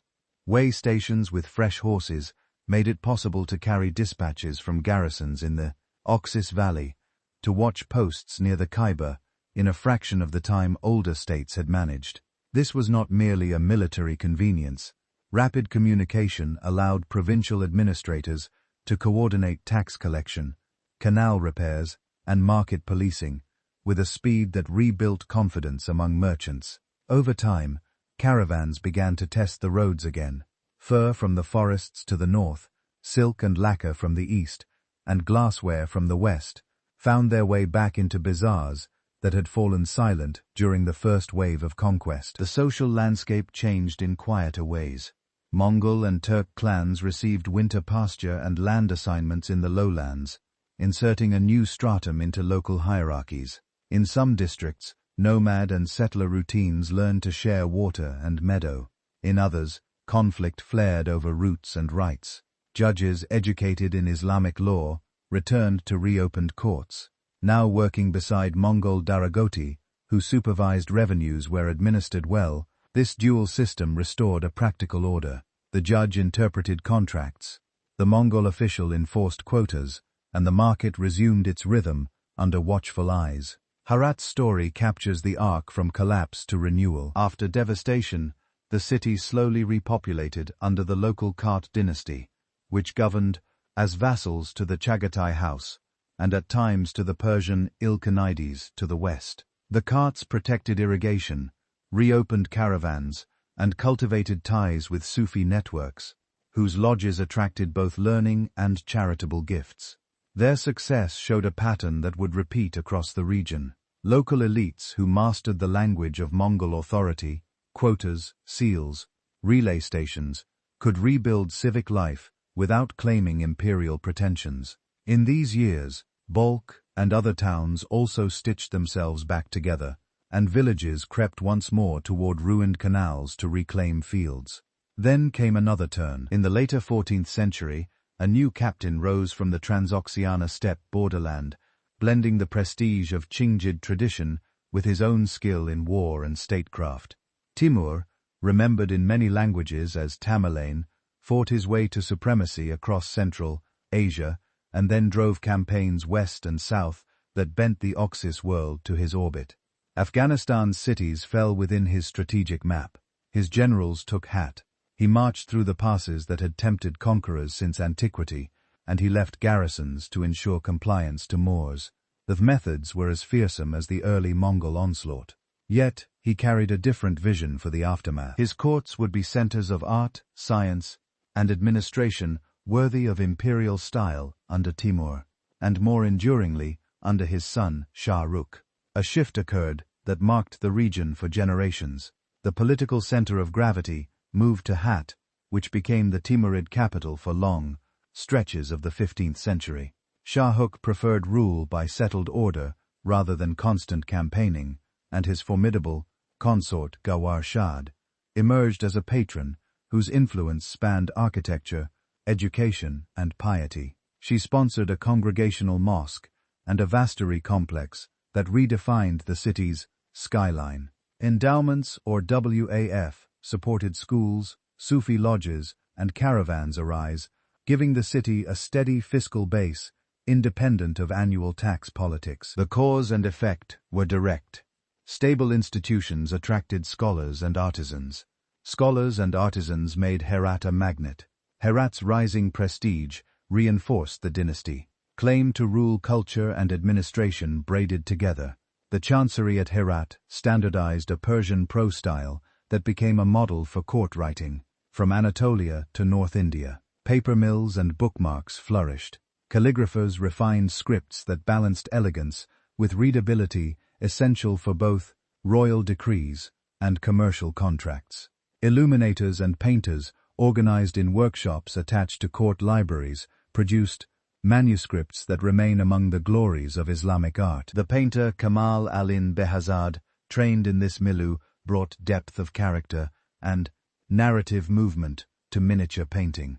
His work turned the page into a stage where architecture, garden, and human gesture interacted with a grace that mirrored the choreography of court ceremony. Poetry shaped public imagination in tandem with law and building. The great poet and scholar Hayme lived and taught in Herat, writing on Sufism, ethics, and love in language that scholars admired and ordinary audiences could recite. His friend and patron Ali Shir Navi, a statesman of Turk heritage, used his position to champion literature in Chagatai, Turk, while honoring Persian's classic role. This bilingual flowering mattered far beyond salons. It told soldiers, clerks, and guildmasters that the Timurid state embraced multiple tongues, and that identity in Hat could be proudly Persian in culture and Turk in voice, without contradiction. The state's human resources policy, if we may call it that, was cultural abundance. Economic choices supported this abundance. The Timurids repaired and extended irrigation around Herat, pushing cots deeper and canals farther. Orchards multiplied. Cotton and dye plants fed textile workshops. Officials placed caravans at sensible intervals on the approaches to Mashhad Balkh and Kandahar. Customs dues were calibrated to encourage repeated visits rather than one-time windfalls. Inspectors monitored weights and measures with a zeal that made merchants trust the market. The archive reflects this attention. Ledgers record consignments of indigo, silk yarn, and leather. Judges notarized partnership contracts. Endowments specified salaries for teachers and caretakers to the dirham and the dinar. Precision and patronage together raised urban life to a sustained pitch. Herat's intellectual climate also advanced the sciences. Astronomers and mathematicians traveled between Samarkand and Herat, sharing instruments and tables. While the famous observatory of Ulugh Beg stood in Samarkand, Herat's scholars corresponded with it, and the circulation of star tables and mathematical treatises shows that knowledge moved along the same roads as caravans. Physicians compiled pharmacopoeias. Geographers updated itineraries. Historians wrote chronicles that threaded Mongol, Persian and Timurid pasts into coherent narratives for students and court authors. Religious life in this period deepened without hardening into brittle orthodoxy. The Naqshbandi Sufi order expanded its presence, encouraging an ethic of sobriety and social engagement that appealed to officials and artisans alike. Judges and jurists kept the courts running, while Sufi lodges provided education, charity, and a sense of belonging to those still recovering from the dislocations of earlier wars. The state courted both scholars and Sufi sheikhs, calculating accurately that a respected pulpit soothed the town and that a fed soup kitchen quieted the night. Yet no golden age is untroubled. Factional rivalries at court pitted princes and ministers against one another as claims to succession and regional authority multiplied. In outlying districts, tribal confederations tested the resolve of governors. The delicate balance between land assignments to warriors and cash salaries for officials wobbled when harvests dipped or when campaign costs rose. Still, for a long span, the Timurid formula held a cultured court, a competent chancery, and a police of markets that believed prosperity was a public good. When the reign of Hussein Bara anchored the later 15th century, Hat reached an apex of elegance. Under his watch, and with Ali Shir Navi's guidance, building, writing, and painting enjoyed royal attention even as the treasury confronted the perennial demands of defense. The city's workshops refined techniques in ceramics, metalwork, and textile design. The Herat style of miniature painting influenced artists far beyond the city. Its afterlife would be felt in Safavid, in Mughal workshops on the plains, where the memory of Timurid Herat became a standard against which later patrons measured themselves. The end came not as a single catastrophe, but as the convergence of pressures to the north. Uzbek forces consolidated, capturing Samarkand and pressing south. To the west, a resurgent Persian dynasty, armed with a new religious ideology, prepared to reclaim Khorasan.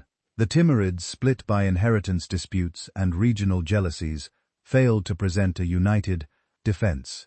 Herat fell, rose briefly, and fell again in the tug-of-war that marked the transition from Timurid to Uzbek and Persian hands. Balkh too felt the pressure of new masters who looked at the Oxus crossings with the same covetous eyes that earlier powers had turned upon them.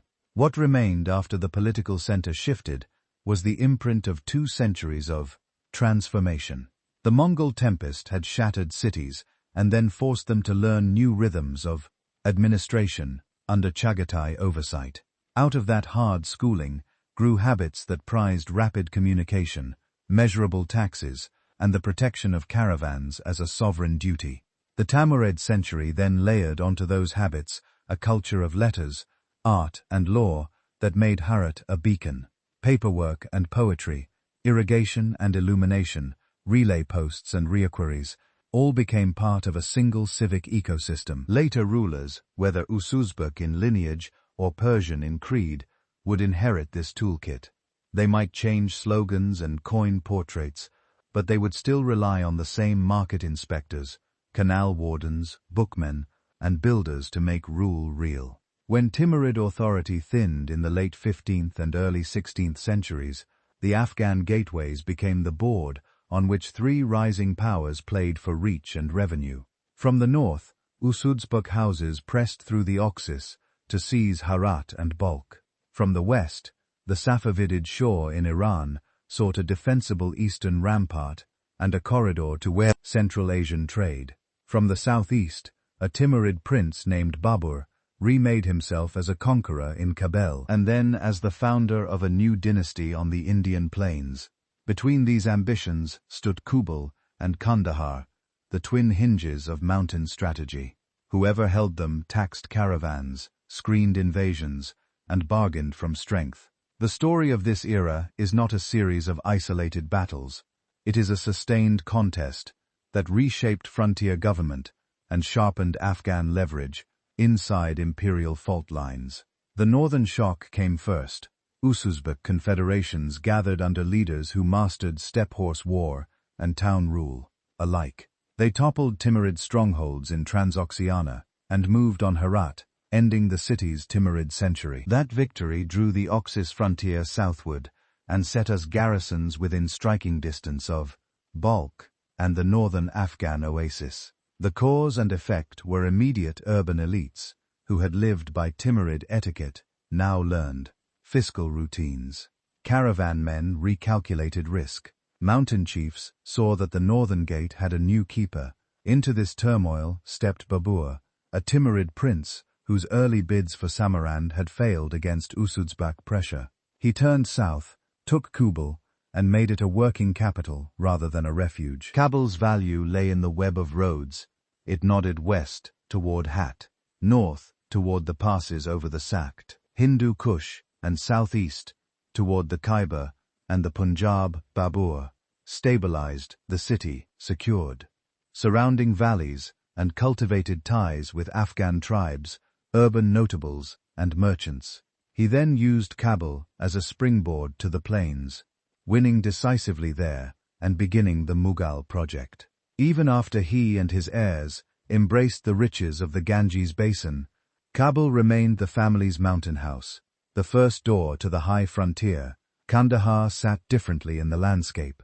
It commanded the Helmand approaches and the southern route between Iran and the Indus. It was both a shield and a market town with gardens and walls that could withstand long sieges if stocked and led well. Saffarids and Mughals understood that Kandahar was the lever by which one could pry open a rival's flank. Each therefore pursued a policy that mixed marriage diplomacy, garrison investment, and opportunistic sieges timed to the other side's distractions. The Safavid crown added a powerful new element to frontier politics. A confessional claim. The Shah promoted 12 Shahism as the defining faith of their realm and sought to spread its institutions eastward. In mixed regions like Hat and Kandahar, this religious program intersected with older Persian administration. Judges, endowments, and Sufi lodges had long structured civic life. Now jurists of the Safavid mold and Shiite shrines gained patronage. This did not erase Sunni habits in Afghan zones, but it colored the rhetoric of rule and sharpened distinctions that earlier centuries had kept softer. For the Mughal court, which proclaimed Sunni norms but valued a broad umbrella in India, Safavid proselytizing made the eastern marches feel doubly strategic. They were about faith as well as forts. The Mughal fortunes swung with the fates of Babur's sons and grandsons. After initial consolidation, Humayun lost his throne on the plains and fled westward. He found refuge at the Safavid court, where the Shah granted him hospitality and assistance. That alliance came with a price. When Humayun clawed his way back to power, he ceded influence in Kandahar. The city thus became a pawn traded for survival, illustrating a larger truth about the age. A ruler might win empires far away, but the Afghan gates demanded local arrangements, and the memory of obligations lingered in the stones of Kandahar's walls.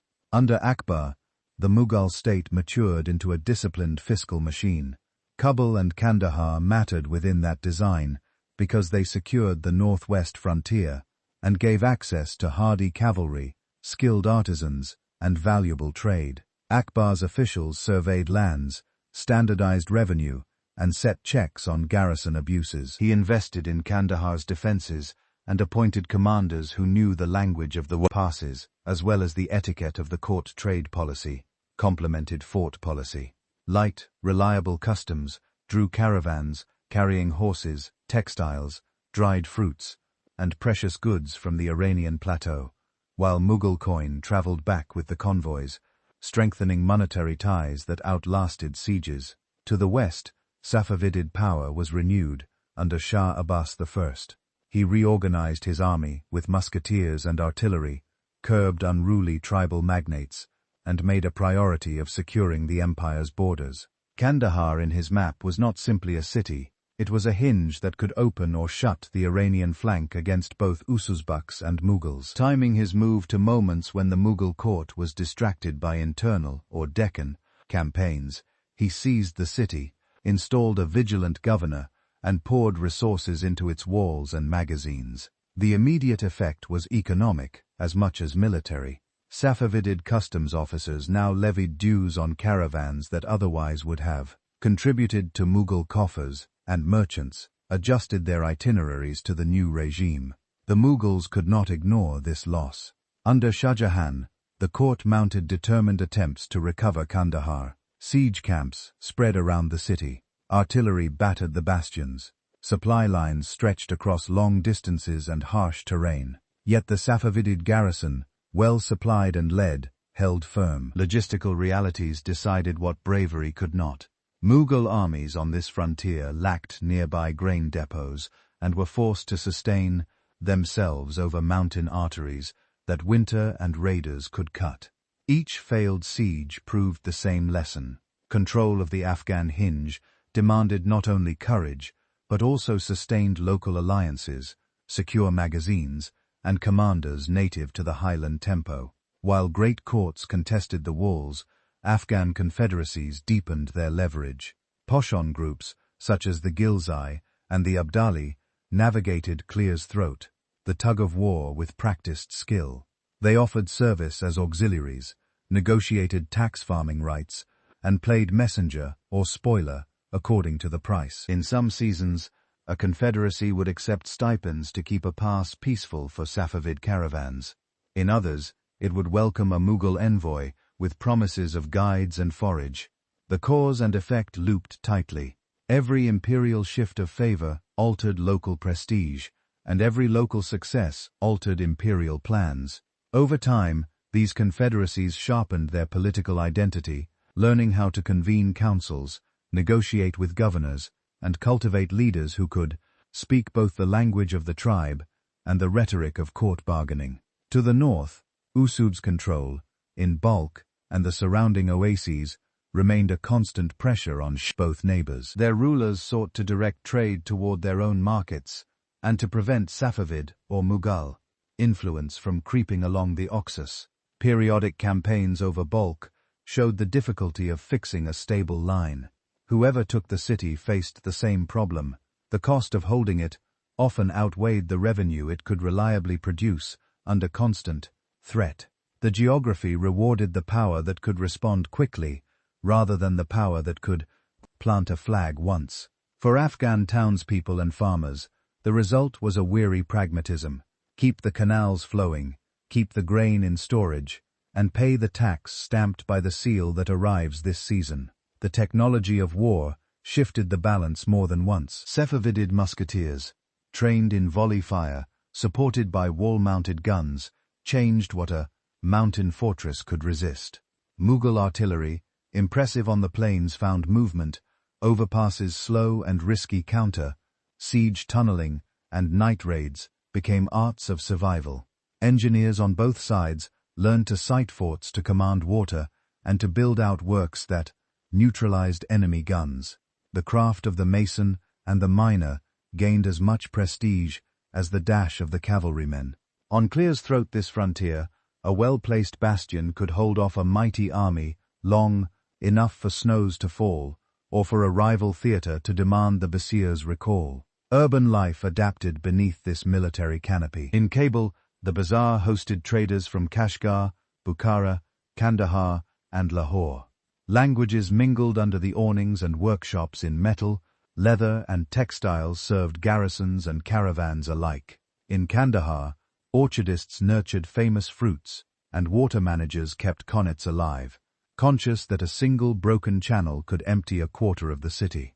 Judges maintained courts where a horse contract between a Bukharan merchant and an Afghan dealer could be notarized one day and enforced the next, even if the governor's flag had changed in the interim. Such continuity was not accidental. Both Safavid and Mughal chancelleries valued predictable paperwork because predictable paperwork kept revenues steady. Diplomacy threaded through the sieges. Embassies crossed the passes, bearing letters sealed in gold, and proposals shaped by recent skirmishes. A marriage alliance might be floated to freeze a frontier for a few seasons. A mutual defense clause against Uzbek raids might sweeten a trade pact. At times, a deposed governor of Kandahar or Kabul would appear in the rival court with a petition and a map pointing out a weak wall or a sympathetic clan. Courts weighed these appeals carefully, knowing that the informant's price would be paid in land or coin, and that today's ally might be tomorrow's. Hostage religion remained a lever of legitimacy. Safavid governors patronized Shiite shrines and scholars, signaling imperial piety and the special place of the House of the Prophet in their rule. Mughal governors stressed mosque repairs, endowments for jurists and protection for Sufi orders, popular among Afghan communities.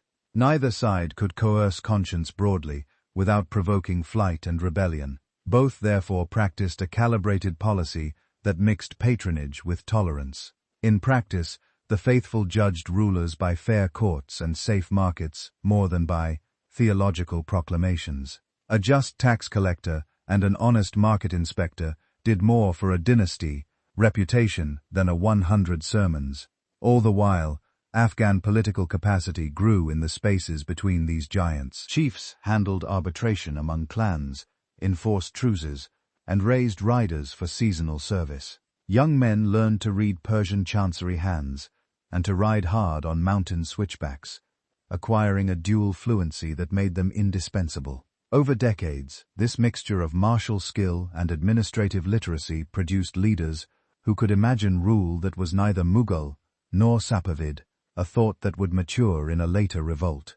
Kandahar had long been a hinge between empires, but in the late 17th and early 18th centuries, it became something rarer, the starting point of a revolt that toppled a great dynasty and briefly put an Afghan house on the Persian throne. The spark came from a familiar frontier friction, governors who taxed hard and judged harshly, combined with a weakening center in Iran and a rising confidence among Pashtun confederacies. Out of this mix stepped Vice of the Hotak line, a Ghilzai notable who turned local grievance into organized defiance.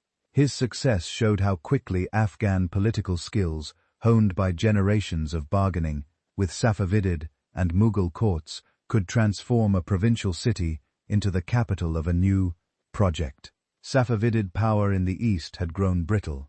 Shah in Isfahan struggled with court faction, military stagnation, and a treasury stretched by wars and palace consumption. In Kandahar, the crown relied on a strong hand to hold a population that was overwhelmingly Nachi in a realm publicly committed to Tuaregism. The governor sent east to keep order was a Georgian commander known widely as Genghis Khan, a man of courage and ambition who trusted the edge of the sword more than the ledger or the sermon. He moved to suppress Ghilzai autonomy, tightened taxes, and used executions to make examples. What might have passed as stern rule during stronger times now felt like provocation in a past season of Safavid weakness. Mere wise read the city with a merchant's eye and a politician's ear. He knew the lanes of Kandahar's bazaar, the orchards outside the walls, the clerics who could calm a crowd, and the chiefs whose riders could darken the passes by noon. He cultivated ties beyond the province as well, traveling west to the Safavid court, and by later report to the holy cities where scholars weighed questions of lawful rebellion. Whether one follows the version that emphasizes a pilgrimage seeking legal opinions, or the Tor version that stresses negotiation and house arrest in Isfahan, the moral is the same. Mir Vice learned firsthand that the Safavid center could be misled, delayed, and outmaneuvered. When he returned to Kandahar, he did so with a plan. The opening move was surgical. Mirwais and allied chiefs enticed Genghis Khan into a situation where his guards were few and his confidence high. The killing was swift. With the governor gone, hot partisans seized the arsenals, secured the gates, and sent urgent messages through the Helmand and Arghandab valleys. The revolt had begun. The immediate task was not to proclaim an empire, it was to hold the city, reassure merchants, and show that the old taxes would be collected in a new way. Mir convened notables, confirmed market inspectors and judges, and promised fair treatment to communities that had chafed under Safavid zeal. The cause and effect were immediate. Caravans risked returning. Orchardists brought fruit to market, and militia captains agreed to defend the walls because the stipend chests opened on time. Isfahan could not ignore the loss. Safavid troops moved east, hoping to retake the city quickly and restore prestige. Instead, they faced a fight on ground that favored the defenders. Hotak allies controlled water sources and local forage. Scouts warned in time when the enemy moved. When field battles came, Ghilzai riders knew the gullies and the winds. When sieges were tried, Kandahar's defenders had learned how to counter tunnels and how to raid supply lines at night. Repeated efforts faltered. The frontier, which had so often taught Persian officers patience, now taught them limits. In the meantime, Mir avoided the overreach that ruins many uprisings. He did not march for distant capitals. He consolidated. He built a council that could mediate among clans and broker discipline in emergencies. He kept Sunni clerics close and emphasized the justness of local rule rather than the glory of conquest. When Mir Wise died, the project did not die with him. His son Mahmud inherited both the office and the pressure. The strategic question changed. Should a Kandahar-based power remain a provincial principality hedged by stronger neighbors, or should it move while Safavid Iran was unsteady? Mahmud chose movement. Reports from the west told of Safavid decay, governors at odds with each other, garrison short of pay, and a court distracted by palace intrigues. If Kandahar remained passive, a reorganized Persian army might return with heavier guns and a steadier plan. If Kandahar struck first, it could split provinces from the crown and draw hesitant notables to its side. The march west began as a high-risk gamble and gathered momentum with each success. Mahmud's advance met Persian forces in the central plateau, and in a hard-fought clash, remembered for its shock to Safavid pride, the Afghan army held the field. The path opened toward Isfahan. What followed was a siege that tested both sides' capacity to suffer and to organize. For the Afghans, the challenge was supply. An army far from its base must feed men and horses, maintain discipline, and rotate units intelligently as the months wear on. For the defenders, the challenge was endurance. Ration grain, prevent panic, and hold morale in a city that had known only plenty for generations. The siege ended with surrender. Shah Sultan Hussein yielded his crown, and Mahmud took the Persian capital. This moment, the entry of a Kandahar prince into Isfahan's palaces, was without precedent in the long history of Afghan relations with Iran. It revealed what decades of frontier learning had prepared. Afghan leaders could negotiate, garrison, and administer not only mountain corridors, but also imperial cities. Yet, it also laid bare the limits of conquest. When the conqueror lacks a deep bench of administrators, a widely accepted legitimacy, and a network of loyal provincial elites, Mahmud faced a maze the day he sat on that throne. The Persian bureaucracy was sophisticated and proud. Its scribes knew the value of forms that seemed tedious, but kept the realm from collapsing. Urban elites judged rulers by their ability to stabilize markets and protect endowments. Provinces watched for signs of weakness before deciding whether to accept the new sheriff or to raise a rival banner. To govern beyond the ritual of victory, the hothouse needed to retain Persian officials, calm the jurists, and keep caravans moving. Some steps were taken. Afghan officers tried to integrate Persian administrators into the new order. Coin continued to be minted, and messages went out promising justice. But the court's cohesion frayed. Factional competition among commanders bred harsh measures that alienated the very classes whose cooperation was essential. In the provinces, resistance coalesced. A Safavid prince proclaimed himself heir and rallied support in the north, while local lords weighed which side would prevail and which side would forgive. Beyond the horizon, two great neighbors watched with opportunistic calm. Ottoman forces probed the western marches, and Russian influence crept along the Caspian shore. The Afghan hold on Iran's center looked impressive on a map, yet It lacked the secure periphery and the deep administrative web that turns maps into reality. In this environment of pressure and suspicion, Mahmud's rule grew strained and by many accounts erratic. After a turbulent period, his kinsman Ashraf took command in Isfahan, seeking to rescue what could still be saved. Ashraf understood that rhetoric alone could not hold the capital. He sought formal recognition through diplomacy, offering terms to the Ottomans to settle borders and to gain breathing space against multiple threats. For a brief span, he had some success. Agreements acknowledged his authority over parts of Iran, and he beat back opponents in the field. But a more formidable challenger was gathering strength in the northeast. A brilliant commander, named Nater, attached himself to the Safavid claimant and built an army drilled in musketry and mobility, supplied by magazines and guided by a ruthless clarity about objectives. Against this pressure, Ashraf's forces, though brave, were progressively outmaneuvered. Battles went against them. Provincial loyalties peeled away. Of the Afghan interlude in Isfahan ended as swiftly as it had begun. Ashraf retreated. The capital changed hands, and the Hotak footprint shrank back toward Kandahar. The cause and effect were brutal, but instructional.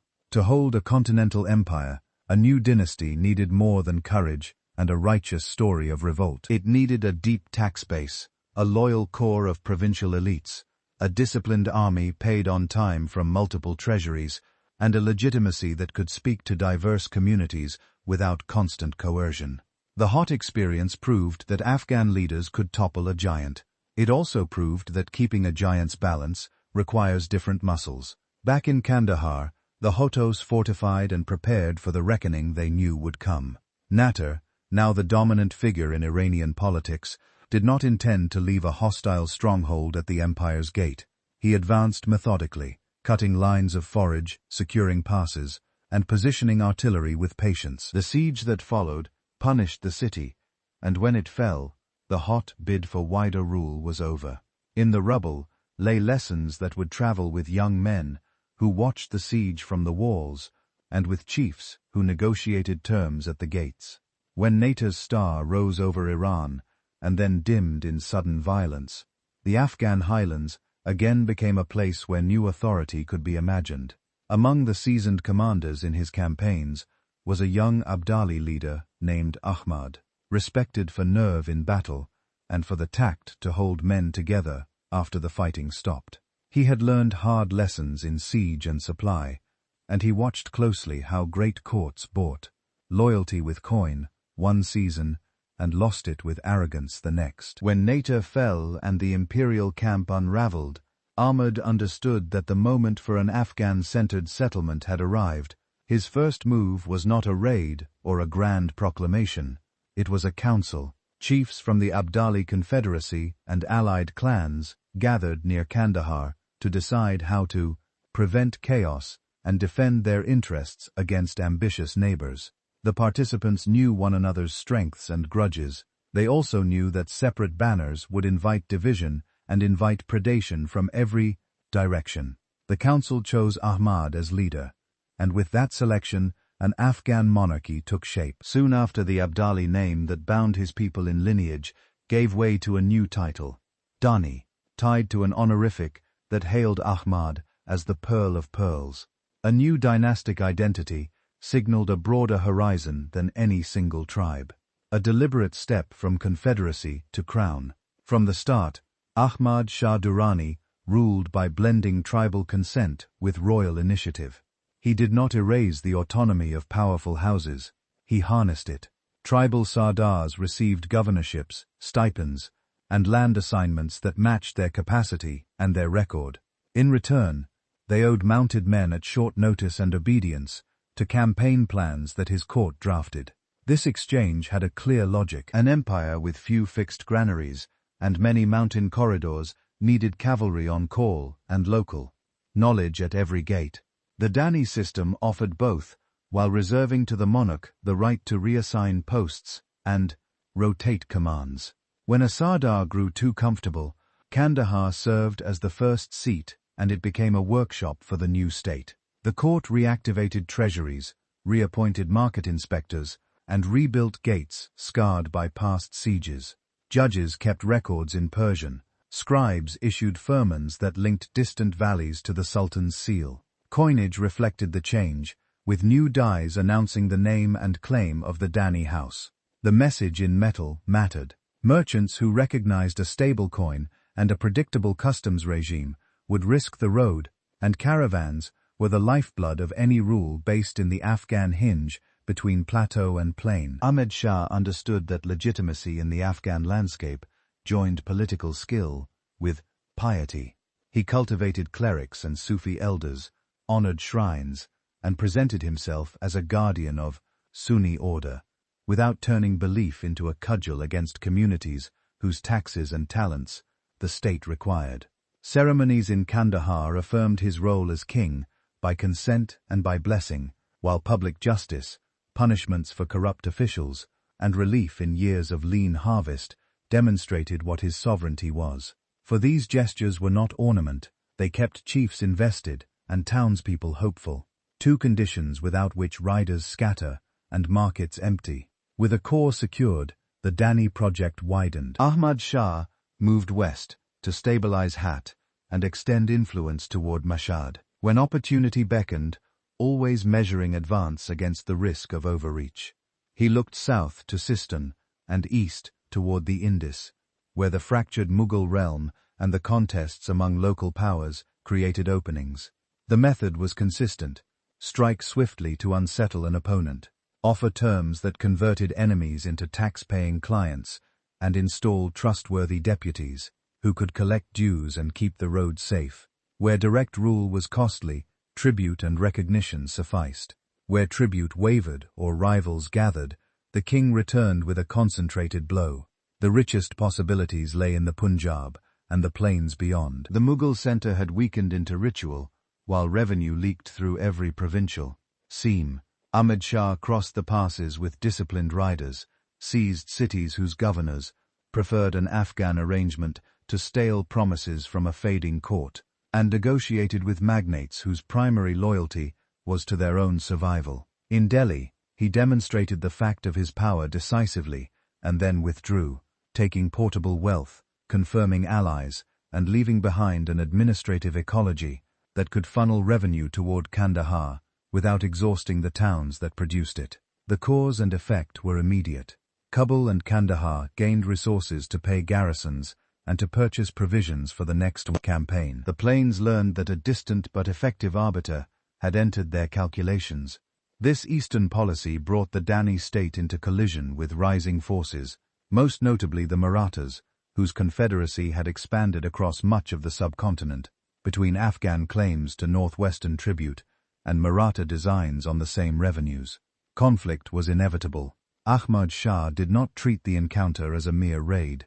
He approached it as a test of systems. He gathered allies among the Rohilla chiefs, and at the Mughal court, secured supply through careful staging in the Punjab, and used his cavalry mobility to choose ground that suited his style. The climactic battle on the northern plain was more than a single day's clash. It was the culmination of months of preparation, in which discipline, coalition management, and magazine placement mattered as much as courage. When his side prevailed, it temporarily reset the balance of power in the north and affirmed the Dani king's authority as a maker of order beyond the mountains. Ahmad Shah did not hold the plains permanently. That was never his design. He did something subtler. He converted victory into leverage, tribute, and time. Tribute bought the loyalty of his own chiefs and paid for winter quarters. Leverage deterred rivals from pressing the Afghan frontiers, while the state consolidated. Time allowed governors to repair canals, merchants to restock, and the court to weigh where next to intervene. This rhythm, campaign, settlement, collection, redistribution, became the pulse of the Dani realm. Inside the heartland, administration matured. The Diwan recorded land assignments for officers, monitored tax promises from district heads, and checked the weights used in bazaars. From Ghazni to hat inspectors traveled with royal warrants to hear complaints and to surprise collectors tempted to skim. The crown encouraged arbitration by local councils in matters of inheritance and property, so long as decisions did not contradict the broader justice the king had sworn to uphold. In this way, the state remained light where it could, and firm where it must. It was a frontier monarchy, learning to be an empire without suffocating the social fabrics that made local life resilient. Ahmad Shah's diplomacy was no less deliberate than his campaigning. To the northwest, he balanced with the ruler of Bukhara and watched the Oxus line for signs of unrest that might spill into Afghan oases. To the west, he kept a weary eye on Iranian politics in the years after Nater, taking what the moment offered and avoiding commitments that would consume strength without promise of return. To the south and east, he dealt with Belaluch and Sindhi powers by a mix of recognition and pressure, adjusting terms as local rulers rose and fell. His correspondence shows a ruler who could speak the language of honor with tribal chiefs and the language of chancery with urban elites, a double fluency that held the realm together. The court's culture reflected this blend. Persian remained the medium of orders, chronicles, and poetry, but the king's audiences were filled with men who spoke Pashto in their councils and expected their honor to be read in tribal terms. Musicians and poets praised victories and counseled moderation.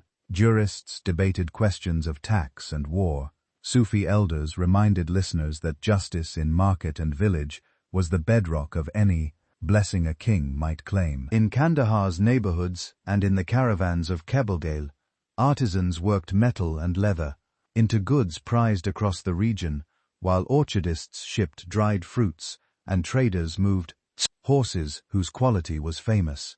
The economy breathed with the seasons of campaigning and the seasons of planting, and the crown learned to harmonize the two, rather than letting one devour the other. Not every campaign succeeded, and not every vassal stayed loyal. The Sikh missiles in the Punjab sharpened their organization and their weapons, testing Afghan garrisons and carving out their own space as the century advanced. In the west, Herat and its surrounding territories remained sensitive to shifts in Iranian politics. The further a Durrani governor stood from the king's person, the more tempting it was to trim orders to local advantage. Ahmad Shah managed these frictions with a repertoire developed over years. Swift punitive raids when defiance crossed a line, generous pardons when a rival's cooperation promised better returns, and calculated withdrawals when holding ground would cost more than tribute was worth. The image of the monarch that emerges from contemporary accounts is of a commander who prized speed, calculation, and generosity. At the right moments, he rewarded courage, punished predation on civilians, and sought to keep his army provisioned without stripping the land bare. He knew that a hungry garrison becomes a predatory garrison, and that such a garrison breeds rebellion faster than any sermon can quell. His own presence on campaign inspired confidence. His habit of listening to chiefs in council earned a loyalty that outlasted individual victories. As years passed, the structure he built settled into precedent. Tribal levies expected seasonal calls and seasonal grants. Governors expected scrutiny. Merchants expected fair weights and safe roads. The Dani state had become more than a commander and his circle. It was a pattern recognized from Kandahar to Kabul, a crown that mediated among clans, taxed movement rather than choking it, and used carefully timed campaigns to keep distant rivals respectful. When the dust of conquest settled after the founding reign, the Afghan state faced a different test. Could a crown built on councils, cavalry, and coin become a calmer government that survived peacetime rivalries as well as wartime campaigns? The answer unfolded under Timur Shah, the son who inherited the throne, and with it, the delicate balance between tribal autonomy and central command. He read the new map clearly. Endless thrusts into distant plains had brought prestige and plunder, but they had also stretched garrisons, tired riders, and drawn the state into quarrels whose returns diminished. So he shifted the center of gravity from Kandahar to Kabul, a move that signaled administrative consolidation over spectacular campaigning. This relocation mattered for several reasons. Kabul sat closer to the mountain gates that controlled the road to the north and the passage to for the east. Its markets linked Herat and the Oxus world to the Indus and the Punjab. By placing his court there, Timur Shah could supervise governors more frequently, receive reports faster, and answer threats from the Sikh Meals and other rising powers without committing to annual expeditions across the breadth of the subcontinent. The cause and effect were immediate. Bureaucrats, scribes, and judges brought ledgers and seals to the new capital. Caravan men recalibrated routes. Chiefs, who had long looked to Kandahar, adjusted to the etiquette of Kabul audiences. The move also soothed rivalries among southern clans who had treated the old capital as their special province. Timur Shah's style emphasized rule by routine. He visited garrisons, confirmed local notables who collected tax in kind and coin, and punished officers who preyed on townspeople. He rewarded cultivators who repaired canals and encouraged orchard planting, understanding that a steady harvest was a better treasury than a heroic raid. He still campaigned when needed, especially to remind governors on the fringes that royal orders weighed more than private ambitions. Yet his speeches and sermons celebrated fairness and stability as the virtues that outlast a single reign. In this approach, the state learned to breathe at a different pace. The cost of this moderation was political patience at home. The founder's authority had held Sardars together by force of reputation. Without that singular presence, the balance among princely lines grew more delicate. Timur Shah managed his brothers and sons with appointments, stipends, and marriages, weaving a fabric of obligation. Even so, threads frayed. The line of succession was not fixed by a rigid law. It depended on consent, strength, and the crown's ability to keep the payroll honest. Kabul's scribes could audit accounts. They could not abolish ambition. After Timur Shah's death, that ambition surfaced openly. Princes advanced competing claims, each backed by a coalition of chiefs and commanders.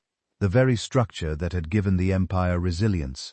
Strong men with local bases, loyal cavalry, and experience in governance became a source of centrifugal pull. Zaman Shah, a son with support among many Sardars, sat on the throne, but rivals watched for hesitation. The Sikh confederacies in the Punjab, now gathered under a gifted leader named Ranjit Singh, pressed westward as Afghan attention turned inward. Each border distraction made the succession struggle more complicated, and each court crisis made the border more porous. Zaman Shah tried to project strength eastward, to reassert influence. Yet his attention was forced back to Kabul by brothers who challenged him. The needlework of alliances tightened and snapped in quick succession. Court offices became prizes in a contest where loyalty often shifted with the fortunes of a weak. In this climate, one set of actors grew increasingly important. The Baraksai clan descended from Pienda Khan, and bound together by discipline, commercial sense, and a reputation for fortitude in the field. The Barakai did not begin as kings. They learned first to be indispensable. Pienda Khan had served as a leading Sardar under the Durranis and his sons. Among them, the formidable Fate Khan sharpened their standing by mastering both the sword and the ledger. Fate Khan rose to the office of Wazir, the post that coordinated revenue with war plans, and he used it to place brothers across strategic provinces from Ghazni to Pashur, from Kandahar to the mountain corridors, so that Barak presence became a web. This was not a conspiracy. It was a survival strategy. In times of succession uncertainty, a family that could deliver troops, levy taxes with minimal leakage, and keep roads passable, would always be courted by princes hungry for stability. Meanwhile, Sikh power under Ranjit Singh changed the eastern equation.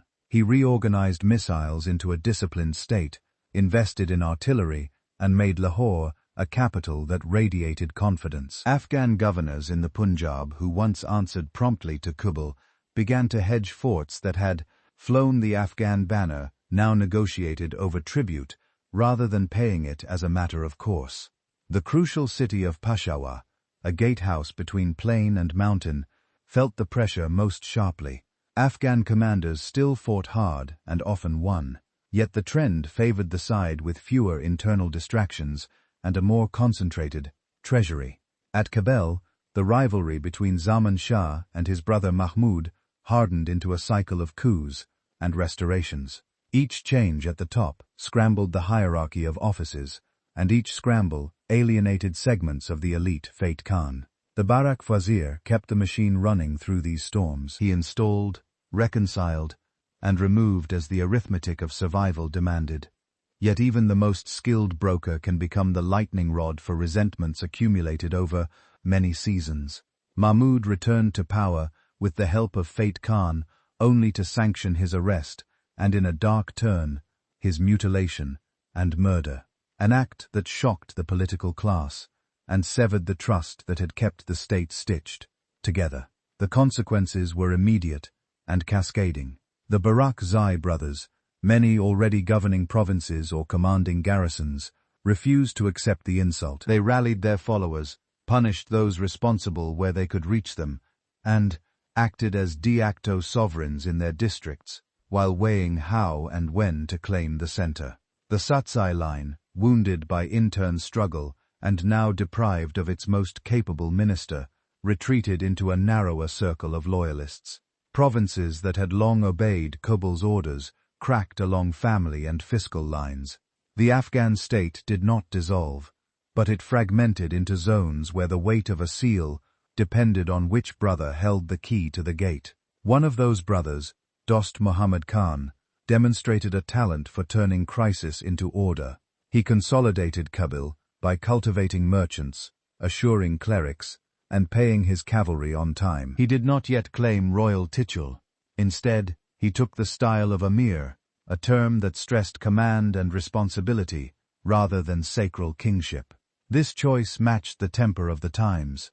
Townspeople valued fair taxation and secure markets over court ceremonial. Chiefs valued a ruler who listened in council and moved swiftly against banditry. Soldiers valued pay chests that opened as promised. Dost Muhammad's court kept the Persian chancery habits that made contracts enforceable while speaking readily in the Pashto that carried authority in council tents. To the east, the Sikh state continued to advance. The fall of Pasha to Ranjit Singh's forces and their trusted generals signaled a loss that cut deeply into Afghan pride and revenue. The Afghan administration in Kabul responded by mobilizing, but repeated campaigns could not permanently reverse the tide. The new Sikh order invested in walls, cannon, and paid regulars, and it drew on the rich agricultural base of the Punjab to sustain sieges that would exhaust frontier levies. Afghan commanders adapted by negotiating seasonal truces, by using mountain raids to harry lines of supply, and by leveraging their knowledge of passes to complicate enemy movement. Still, the stark arithmetic of population and cash began to favor Lahore. Westward, the situation in Herat and its surroundings followed its own precarious logic. The line of Shah Mahmud, son Kaman, held the city with the counsel of the experienced Satsai minister Yar Muhammad Khan. They balanced between Qajar Iran to the west and Afghan claimants to the east. Persian attempts to bring Herat fully under Thron's authority sparked sieges that drew the attention of British officials watching from distant embassies and outposts. For Britain, deeply involved by this time with the East India Company's rule in India, the Persian move toward Herat looked like a potential opening for rival influence that might threaten the northwest frontier of their Indian dominion. The Afghan question was thus becoming an imperial question even before armies crossed the Khyber in force. Inside Kabul, Dost Muhammad faced the classic choice of border rulers confronted by stronger neighbors: seek a single protector, juggle rival patrons, or try to stand alone. He courted British and Sikh envoys in alternating fashion, seeking recognition of Afghan claims to Peshawar and hoping for commercial treaties that would boost revenue. He also communicated with Russian agents moving southward through Central Asian diplomacy. These maneuvers were not duplicity. They were attempts to keep options open in a world where any pledge might bind the state to more than it could deliver. The language of gifts, oaths, and letters grew as important as the language of gun and drum. Finance drove every decision. The treasury and Kabul depended on customs from passes and on land taxes from valleys that could be stripped bare by a single bad season or a single misjudged levy. The emir pressed his officials to collect fairly and to keep accounts readable. He encouraged trade by curbing petty exactions at city gates, understanding that a merchant who felt safe would return and pay again, while a merchant abused once would join a caravan to another route. He empowered judges to punish fraud quickly and publicly, signaling to market and mosque alike that justice was not a luxury. These were small acts compared with the clangor of battle, yet they sustained the city through shocks of war and rumor. The Barakai ascent also reshaped the internal culture of rule, emir, and council, leaned into a more austere style than the high pageantry of earlier days. Patronage favored clerics known for sobriety and discipline, and Sufi networks that encouraged social order rather than courtly display gained influence. Persian remained the language of chancery. Pashto and Dari filled the streets and councils. The state spoke in whichever tongue secured consent. Above all, the image of a ruler as a mediator, neither a distant conqueror nor a mere clan chief, took hold. It fit Kabul's geography and the times. The city had become a broker between mountain and plain, between foreign envoys and local guilds, between armed chiefs and praying citizens. Beyond the capital, the Barakzai brothers who ruled Kandahar and other provinces acted as partners and rivals in equal measure. They coordinated when common threats appeared and quarreled when revenues ran thin. Their correspondence with Kabul shows respect, argument, and bargaining, the lifeblood of a polity that had grown from confederacy roots into a looser, pragmatic state. The danger, recognized by all, was that a foreign power might seize on a family quarrel to remake the map to its liking. Envoys arriving with smiles and gifts also carried intelligence, and every promise whispered in one tent was weighed in another. When the Barakai house steadied Kabul under Dost Muhammad Khan, the city became the broker between rival giants. To the north, Russian influence edged toward the Khanates of Central Asia. To the south and east, the British Empire ruling from Kolkata through the East India Company, and later through the Crown, watched every northern movement with suspicion. Afghan rulers had long negotiated with neighbors. Now they faced empires that mapped mountains as if they were chessboards. The question was no longer only which banner flew over Peshawar or Herat.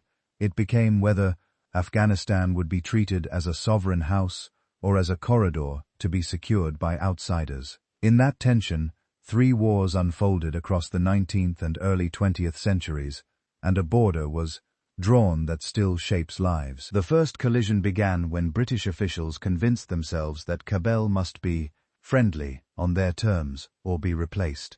Their fear of a phantom Russian envoy became policy. Rather than accept D.S. Muhammad's bargaining recognition at Peshawar in return for alliance, the British chose to back a former monarch Shah Shuja and to escort him into Afghanistan with a grand army that marched through the Bolan and the passes. At first, the restoration seemed bloodless. Kabul admitted the procession. Garrisons spread across key towns. Subsidies flowed to chiefs expected to play along. But the occupation ran on brittle assumptions. The British minimized the cost of living for their own troops, then cut the stipends that had bought quiet commanders, slighted quarters, and misread the city's temper. Kabul, a place of measured bargains, felt itself treated as a stage set. The uprising began with insult taken and livelihood threatened. It moved from rumor to riot, from riot to organized resistance. British officers were killed in Kabul's lanes.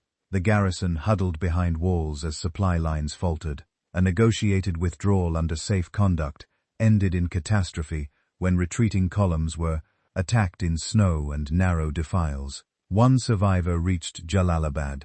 The rest were dead, captive, or scattered. The shock in London was immense. But for Afghans, the lesson confirmed old wisdom. A ruler who cannot keep faith or pay his way does not deserve to stay. In the aftermath, a punitive expedition burned and withdrew. Tista Muhammad returned to his seat, not as a British puppet, but as a ruler, reinforced by the very failure of those who had tried to replace him. The second collision came a generation later, when the arithmetic of empire shifted. Russia advanced in Central Asia, and British strategists renewed their anxiety. Sher Ali Khan, a son of Tista Muhammad, tried to keep a careful balance, accepting envoys cautiously and insisting on sovereign choice. When he refused a British mission while tolerating a Russian one, British forces marched again. Fighting broke out along familiar approaches. Kabul was taken. A treaty was thrust forward that demanded control over Afghan foreign affairs.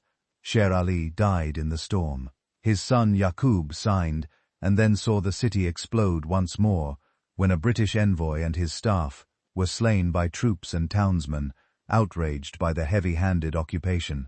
The occupiers answered with retribution, but the structure of rule they imagined could not hold so long as the countryside would not feed it, and the city would not recognize it. From this crisis emerged a leader who would shape the next 3 decades. Abdur Rahman Khan, a cousin with experience in the north and a reputation for relentless discipline, accepted British recognition on the key condition that he would govern inside Afghanistan as he saw fit. The British agreed to manage foreign relations and to funnel subsidies. The emir would centralize power and bind fractious regions to Kabul. He did both with iron and with ledger. He broke rival sardars, resettled tribes, built arsenals, and expanded a network of officials whose authority flowed from the capital rather than from local lineage. The effect on sovereignty was paradoxical. External autonomy narrowed. Internal autonomy grew. Afghanistan became a buffer in great power maps, while becoming a more unitary state in its own administration. Border making followed hard upon centralization.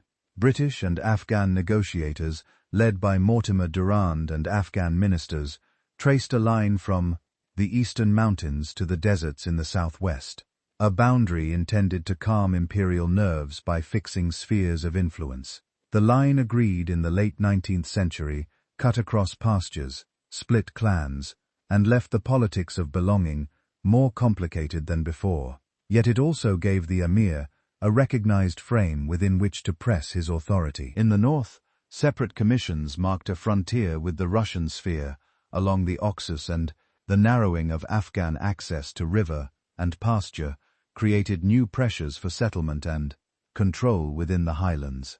Abdul Rahman used the moment to push state projects, fort building, armories, roads rough but passable, and a chancery that recorded obligations more thoroughly than any predecessor. The third collision came in the shadow of a world war that remade empires.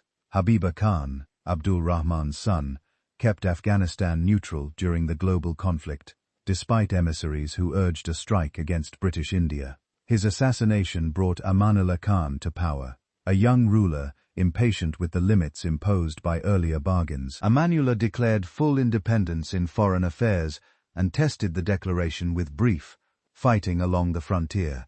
The campaign was limited in scale but large in meaning. Coupled with unrest in India and British exhaustion after the Great War, it produced recognition of Afghan independence and a treaty that affirmed Kabul's right to conduct its own diplomacy. The idea of Afghanistan as a buffer managed from the outside gave way, at least on paper, to Afghanistan as a state that would speak for itself. These wars did more than alter treaties. They taught Afghan rulers hard lessons about modern statecraft. The first war revealed that occupation without legitimacy cannot survive a winter. The second showed that a ruler could trade outer discretion for inner power, and thereby build a stronger administration. The third announced that even a buffer can choose if led by a government with enough internal consent and a grasp of the moment's geopolitics. Running through all three was a common thread: the importance of logistics, stipends, and the politics of city markets. Kabul and Kandahar would tolerate garrisons only if paychests opened on time and if soldiers did not plunder stalls. The countryside would accept levies only if canals were maintained and taxes were correct. A foreign map might show lines. Afghan lives judged rulers by water, wages, and justice. Abdul Rahman's internal program deserves particular notice. He used the British subsidy not merely to pay soldiers, but to alter the relationship between center and periphery. He resettled Pashtun families in the north to strengthen the state's hand in areas previously tied to Uzbek and Tajik notables.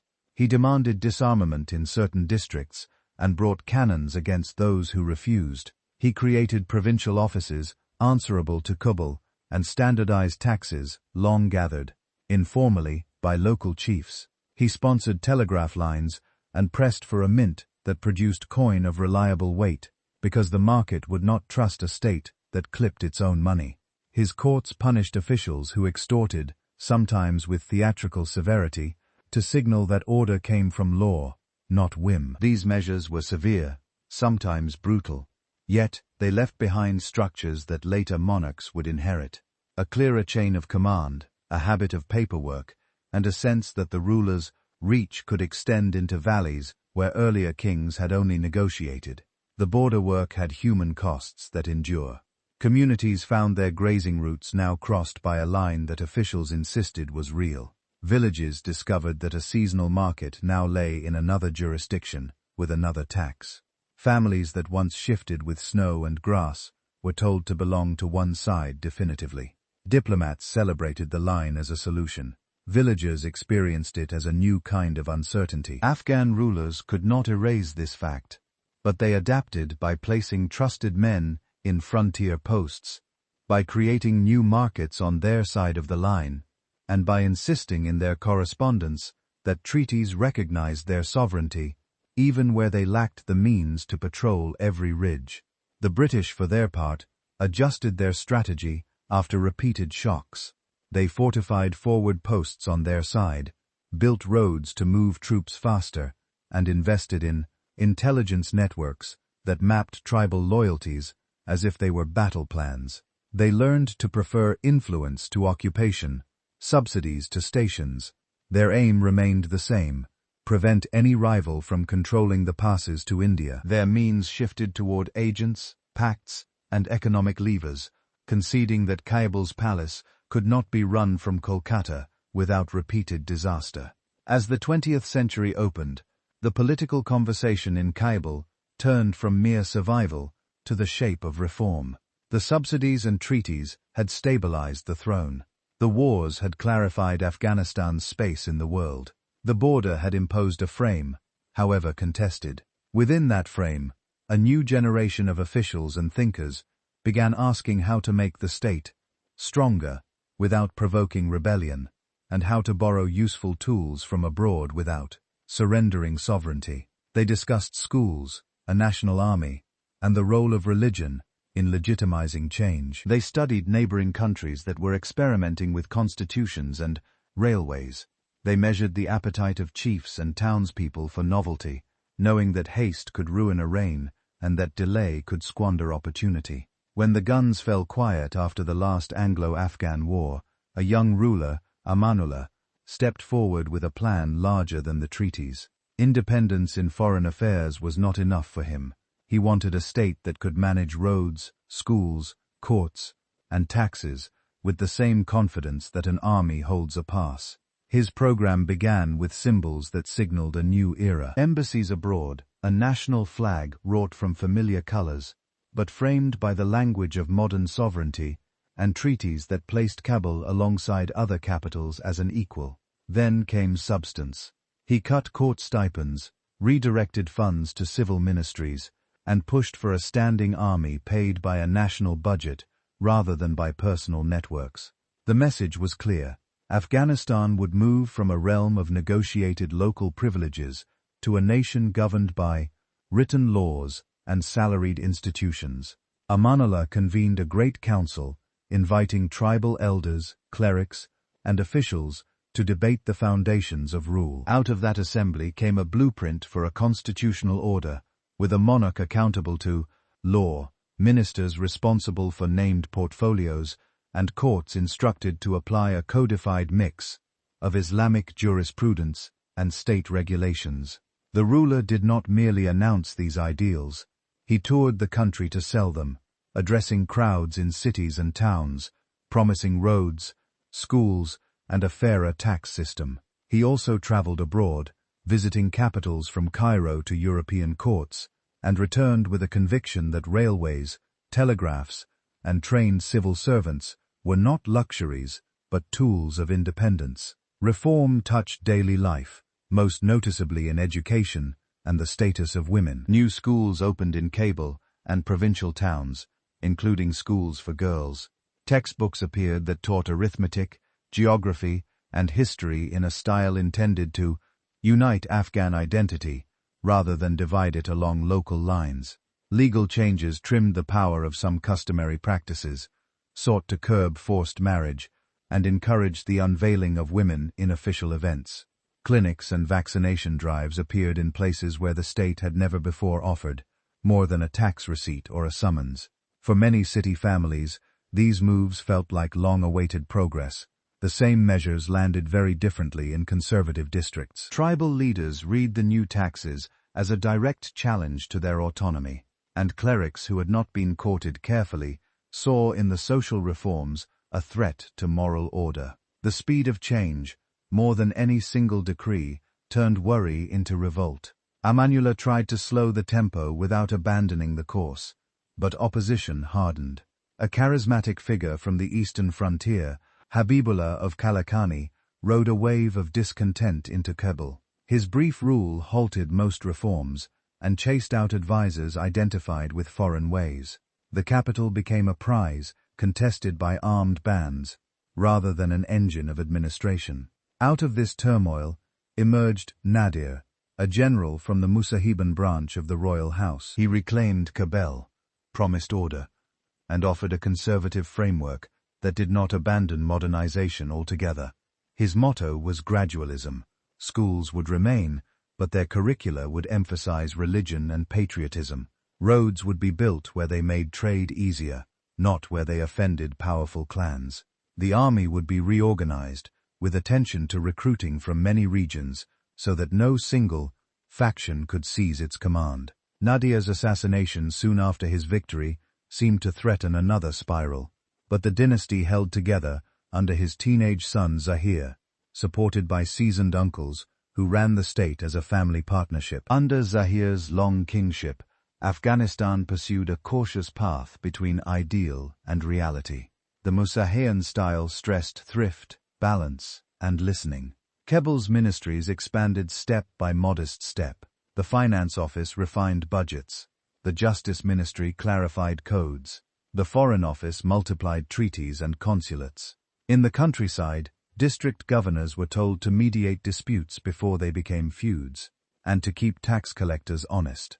The court tested the limits of reform by opening new schools, training doctors, and sending scholarship students abroad. Yet, every step was measured against local consent, and the king's uncles, preeminently the capable Prime Minister Muhammad Hashim, and later Shah Mahmud, and then Muhammad Dawood, kept close watch on conservative opinion.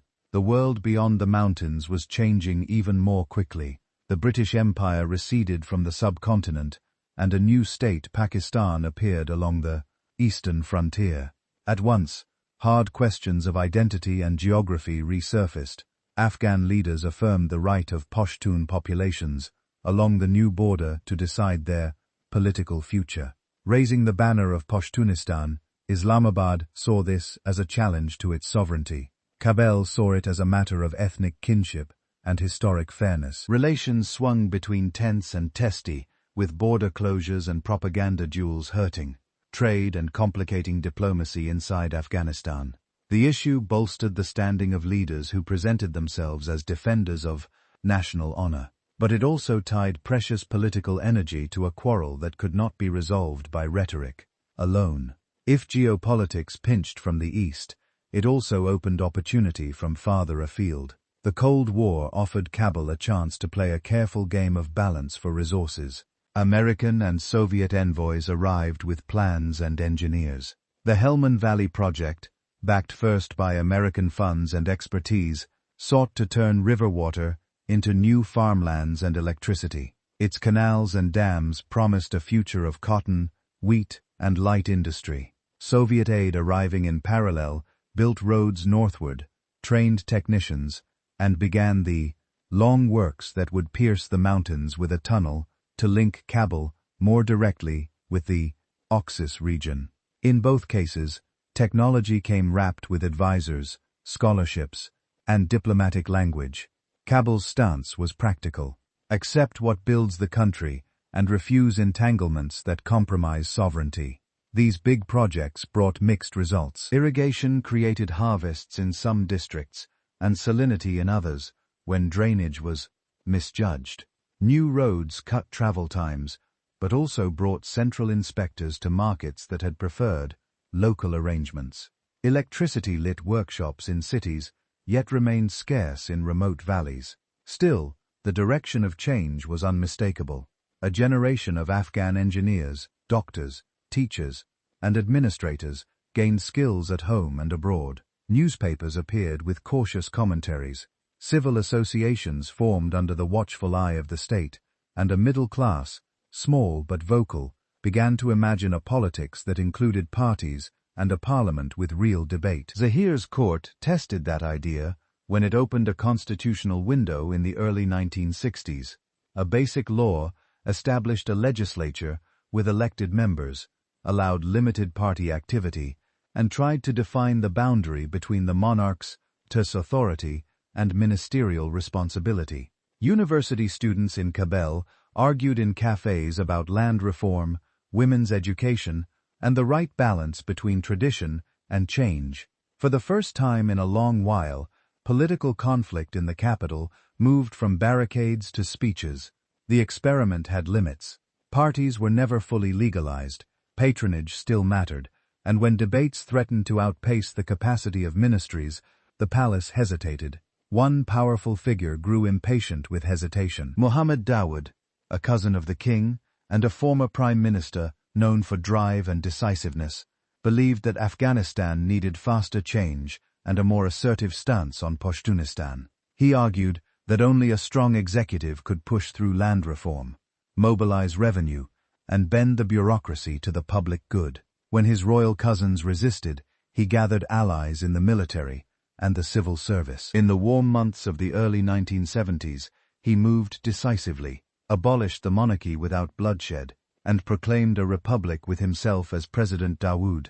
Republic concentrated power at the top and announced ambitious goals: economic planning, industrial development, tighter control of the provinces, and a foreign policy that drew resources from both Cold War camps while remaining formally non-aligned. He leaned towards Soviet technicians for heavy projects and military equipment. While courting Arab and Western funds to balance the ledger, he encouraged women's participation in public life, expanded schooling, and spoke of land reform with a firmness that alarmed some large landholders. The press remained controlled. Opposition parties were kept in a legal gray zone, and the security services watched university campuses and mosques with equal suspicion. Two tensions soon undercut the project. First, the pace of economic change outstripped administrative capacity and fiscal reality. State factories built with foreign aid struggled to find markets or spare parts. Agricultural gains were uneven, and drought years exposed how fragile rural incomes remained. Second, Dawood's mix of patronage and pressure produced enemies on several fronts. Conservative clerics and tribal notables disliked the social reforms and the state's intrusions. Left-leaning activists inside the army and the ministries, some organized in clandestine cells and inspired by Marxist parties elsewhere, concluded that the president was moving too slowly and was edging away from his Soviet patrons. Dawood's moves to reduce dependence on Moscow and to seek support from regional monarchies and Western lenders convinced those activists that their window was closing.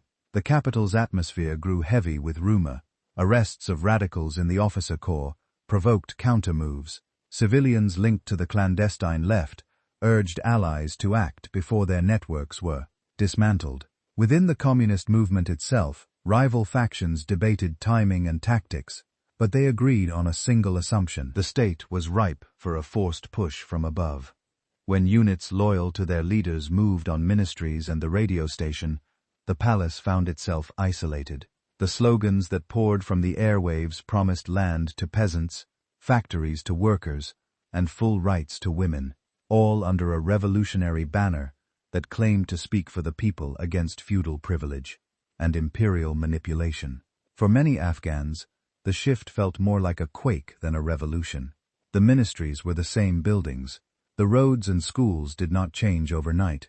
Yet, the tone and the methods altered quickly. The new rulers rushed through decrees on land redistribution and family law, dismissed or arrested officials seen as reactionary, and embraced a rhetoric of class struggle that fit Kabul lecture halls better than village councils. Soviet advisors already embedded in the army and in the planning offices became even more present. Foreign policy tilted decisively toward Moscow, though official statements still used the language of non-alignment in the countryside.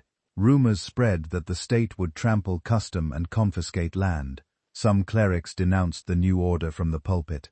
Some tribal leaders vowed to resist with the tools they trusted best. The coup that toppled the Afghan Republic arrived from within the barracks and the ministries. In Kabul, officers and party cadres of the People's Democratic Party of Afghanistan, divided, internally, between Kulk and Parcham factions, overthrew Muhammad Dawood in the spring of 1978. They called their seizure a revolution and promised land to peasants, literacy for villages, and equality before a strong central state. Decrees moved quickly from the radio to the countryside, marriage payments curbed, debts cancelled, land redistributed on paper. Speed, however, met society's grain. Local elders who had long settled disputes in mosques and hudras felt pushed aside. Clerics denounced what they saw as godless change. In districts where the state lacked trusted intermediaries, officials turned to force prisons filled, and the party's internal rivalries sharpened. Within a year, the leadership convulsed again. Hafiza Amin sidelined, and then replaced new Muhammad Taraki, accelerating a harsh campaign against insurgents and suspected rivals. As uprisings spread across provinces, Kabul's rulers sought aid from their most committed foreign ally. By the winter of 1979, Soviet leaders decided that the Afghan revolution, if left to its own devices, would collapse, and perhaps invite a hostile power to the south of their border. Soviet airborne units entered Kabul, eliminated Amin, and installed Babur Karmal from the Parcham wing. The intervention remade a domestic struggle into an international war. The occupation opened a long season of destruction and endurance. Soviet forces held cities and main roads with armor and air power, while Afghan government units guarded garrisons and tried to organize militia. In the countryside and mountain belts, Mujahideen groups gathered under commanders who combined religious legitimacy, clan ties, and battlefield reputation. Their factions carried names that later generations would remember, some nationalist, some Islamist, some rooted in regions more than in doctrine. Pakistan became the rear area and conduit for weapons and training. Money and material arrived from multiple foreign capitals, each with its own strategic lens, to bog the Soviets, to defend Islam, to reshape Afghan politics. The human effect was massive. Families fled bombardment, crowding camps across the border. Villages emptied. City neighborhoods filled with displaced kin who learned to survive on remittances and rations. Tactics evolved on both sides. The Afghan resistance learned to ambush convoys, mine roads, and disperse before aircraft could strike. The Soviets adapted with helicopter assault, scorched earth sweeps, and a network of local militias who knew the ground Stinger missiles later in the war altered the balance in the sky, complicating low-flying support and morale. Yet, the decisive terrain was political. The Kabul government struggled to convince villagers that reforms meant justice rather than control. Attempts at amnesties and local agreements could not offset memories of arrests and aerial attacks. At the same time, Mujahideen commanders had to manage their own disputes, distribute aid fairly, and keep fighters from predation or risk losing hearts they had won with sermons and courage. As the war ground on, Moscow changed its approach. Muhammad Najibullah, a former intelligence chief, replaced Babur Karmal and announced a policy of national reconciliation. He rebranded the ruling party, promised elections and a broader political front, and leaned more on regional militias whose loyalty ran to a commander as much as to Kabul. The plan recognized a hard truth. After years of blood, only negotiated local compacts and shared spoils could stabilize districts. Soviet forces began a phased withdrawal in the late 1980s, leaving behind a state that still possessed armor, aircraft, and salaries for its chosen allies. But that depended on the steadiness of those allies and the flow of fuel and cash from the north. When the last columns crossed the border, the government in Kabul did not collapse at once. It fought on, benefiting from Mujahideen rivalries and the discipline of certain militias. But the external lifeline narrowed with the Soviet Union's own unraveling. Once that cord snapped, the Najibullah government wobbled, then fell. Mujahideen factions entered Kabul in the early 1990s. Greeted at first as liberators, hopes for a consensual order faded quickly as coalition agreements broke under the weight of competing claims. Shells landed in neighborhoods that had survived the occupation. Front lines cut streets.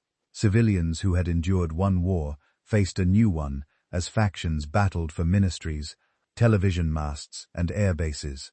Amid this civil war, a movement formed in the south that promised to end roadblock extortion, disarm gunmen, and impose a single stern code. Many of its early members were students from religious schools in Pakistan and Afghanistan. Veterans or sons of veterans, bound by ties to Kandahar's, clerical networks, and certain tribal circles. They called themselves the Taliban, the Seekers. Their appeal was blunt: end the chaos, enforce predictable rules, and allow merchants to move without bribes. Towns opened their gates, sometimes out of sympathy, sometimes out of exhaustion.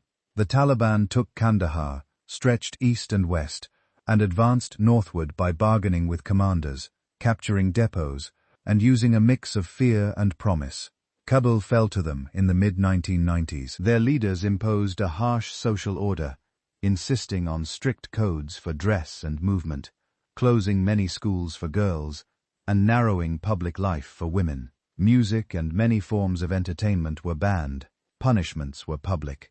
The movement sought recognition abroad and founded in only a few capitals.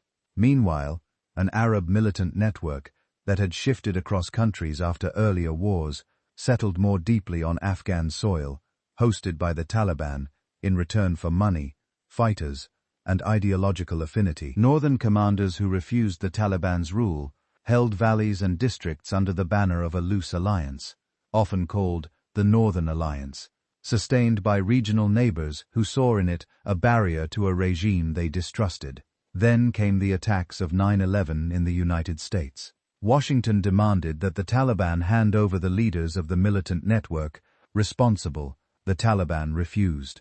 A coalition led by the United States launched airstrikes and partnered with the Northern Alliance and other anti-Taliban groups on the ground. Taliban lines cracked under the combined pressure of air power, local offensives, and defections. Kabul fell, and a conference in Bonn produced a framework for a new Afghan political order. Hamid Karzai emerged as the consensus figure to lead the interim authority and then the new republic, with a constitution that blended elected institutions with a strong presidency and a promise to protect rights within an Islamic framework. For a time, many Afghans believed the nightmare had ended. Schools reopened for girls. Radio played music. Women appeared in offices and parliaments. Roads were paved. Cell phones arrived. Clinics spread vaccines. And salaries reached teachers and police with more regularity than in living memory. International donors pledged billions. Experts advised ministries. And a new generation in Kabul and provincial capitals spoke of development plans, civil society, and rule of law. Yet the architecture had weak seams. Corruption bled budgets and alienated citizens. Militia figures returned to power through alliances, elections, or contracts. In rural areas where the state arrived mainly as a police post or a tax collector, the promise of justice and services often failed to appear across the border. Displaced Taliban found sanctuary and time. They reorganized, recruited, and probed. The insurgency resurged. Roadside bombs, assassinations, and coordinated assaults returned to the daily news. Foreign forces increased troop numbers for a surge aimed at clearing districts, holding them with Afghan forces, and building governance that could endure. Some areas saw gains. Markets reopened. Girls' schools restarted. Local councils negotiated ceasefires. but the effort faced a stubborn arithmetic. An insurgent needed patience and a single attack to show presence.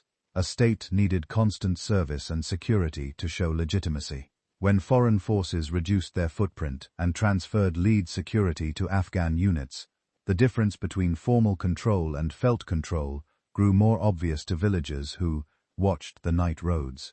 Politics in Kabul mixed breakthroughs with gridlock elections, brought leaders to office, and then into dispute over results. Anti-corruption drives ran up against the reality that many power holders who could deliver stability locally were also entangled in patronage networks. Donor fatigue rose as quick wins proved rare. Meanwhile, opium cultivation spread in zones where listen crops could not cover the household budget, tying farmers, traffickers, officials, and insurgents into a web that enriched some, ruined others, and distorted the moral economy.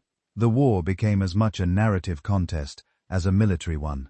Who could convince the shopkeeper and the farmer that tomorrow would be safer under their flag? Diplomacy sought an exit. Talks opened in fits and starts through many intermediaries. A formal channel in Doha eventually produced an agreement between the United States and the Taliban that laid out timetables for foreign troop withdrawal and prisoner exchanges, alongside vague commitments about future intra-Afghan negotiations. The Republic's leaders, excluded from the main bargain, tried to build a negotiating team and to keep their coalition intact, while corruption scandals, factional rivalries, and battlefield losses gnawed at confidence.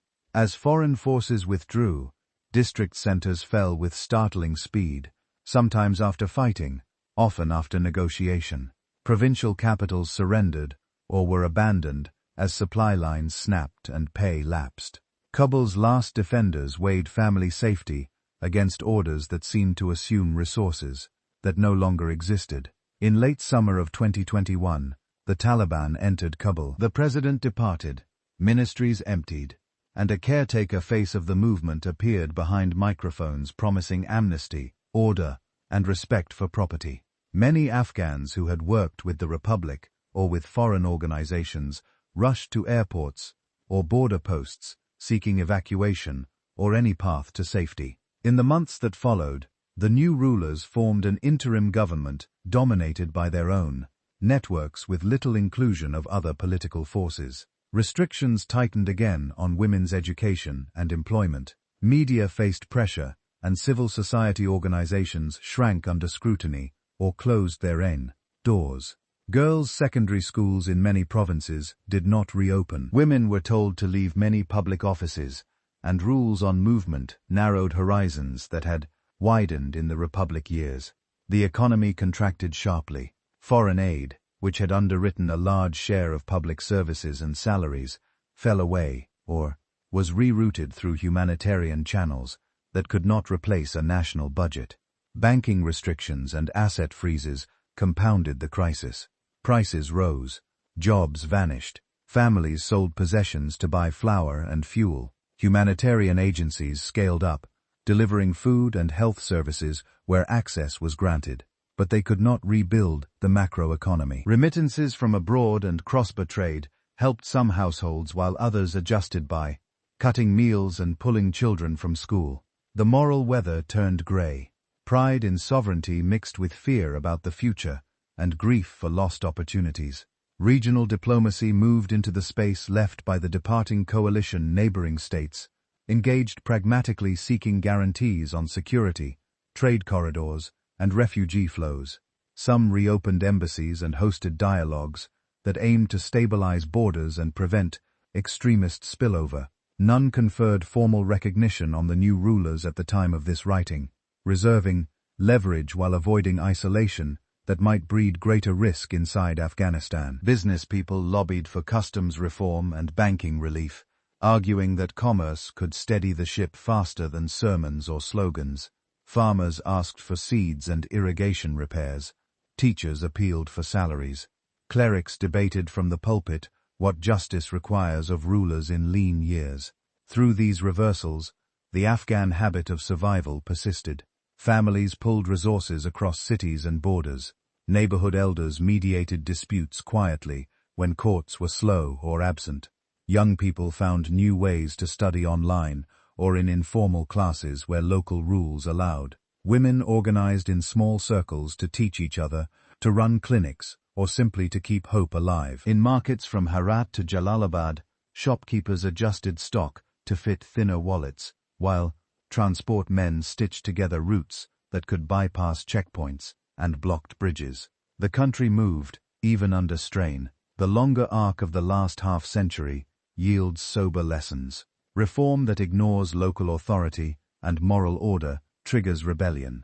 Rebellion that ignores the human need for justice degenerates into warlordism. Foreign occupation that lacks legitimacy cannot outlast a winter of angry mountains. A republic without fair pay and clean courts cannot out-argue an insurgency that promises rough justice and predictable rules.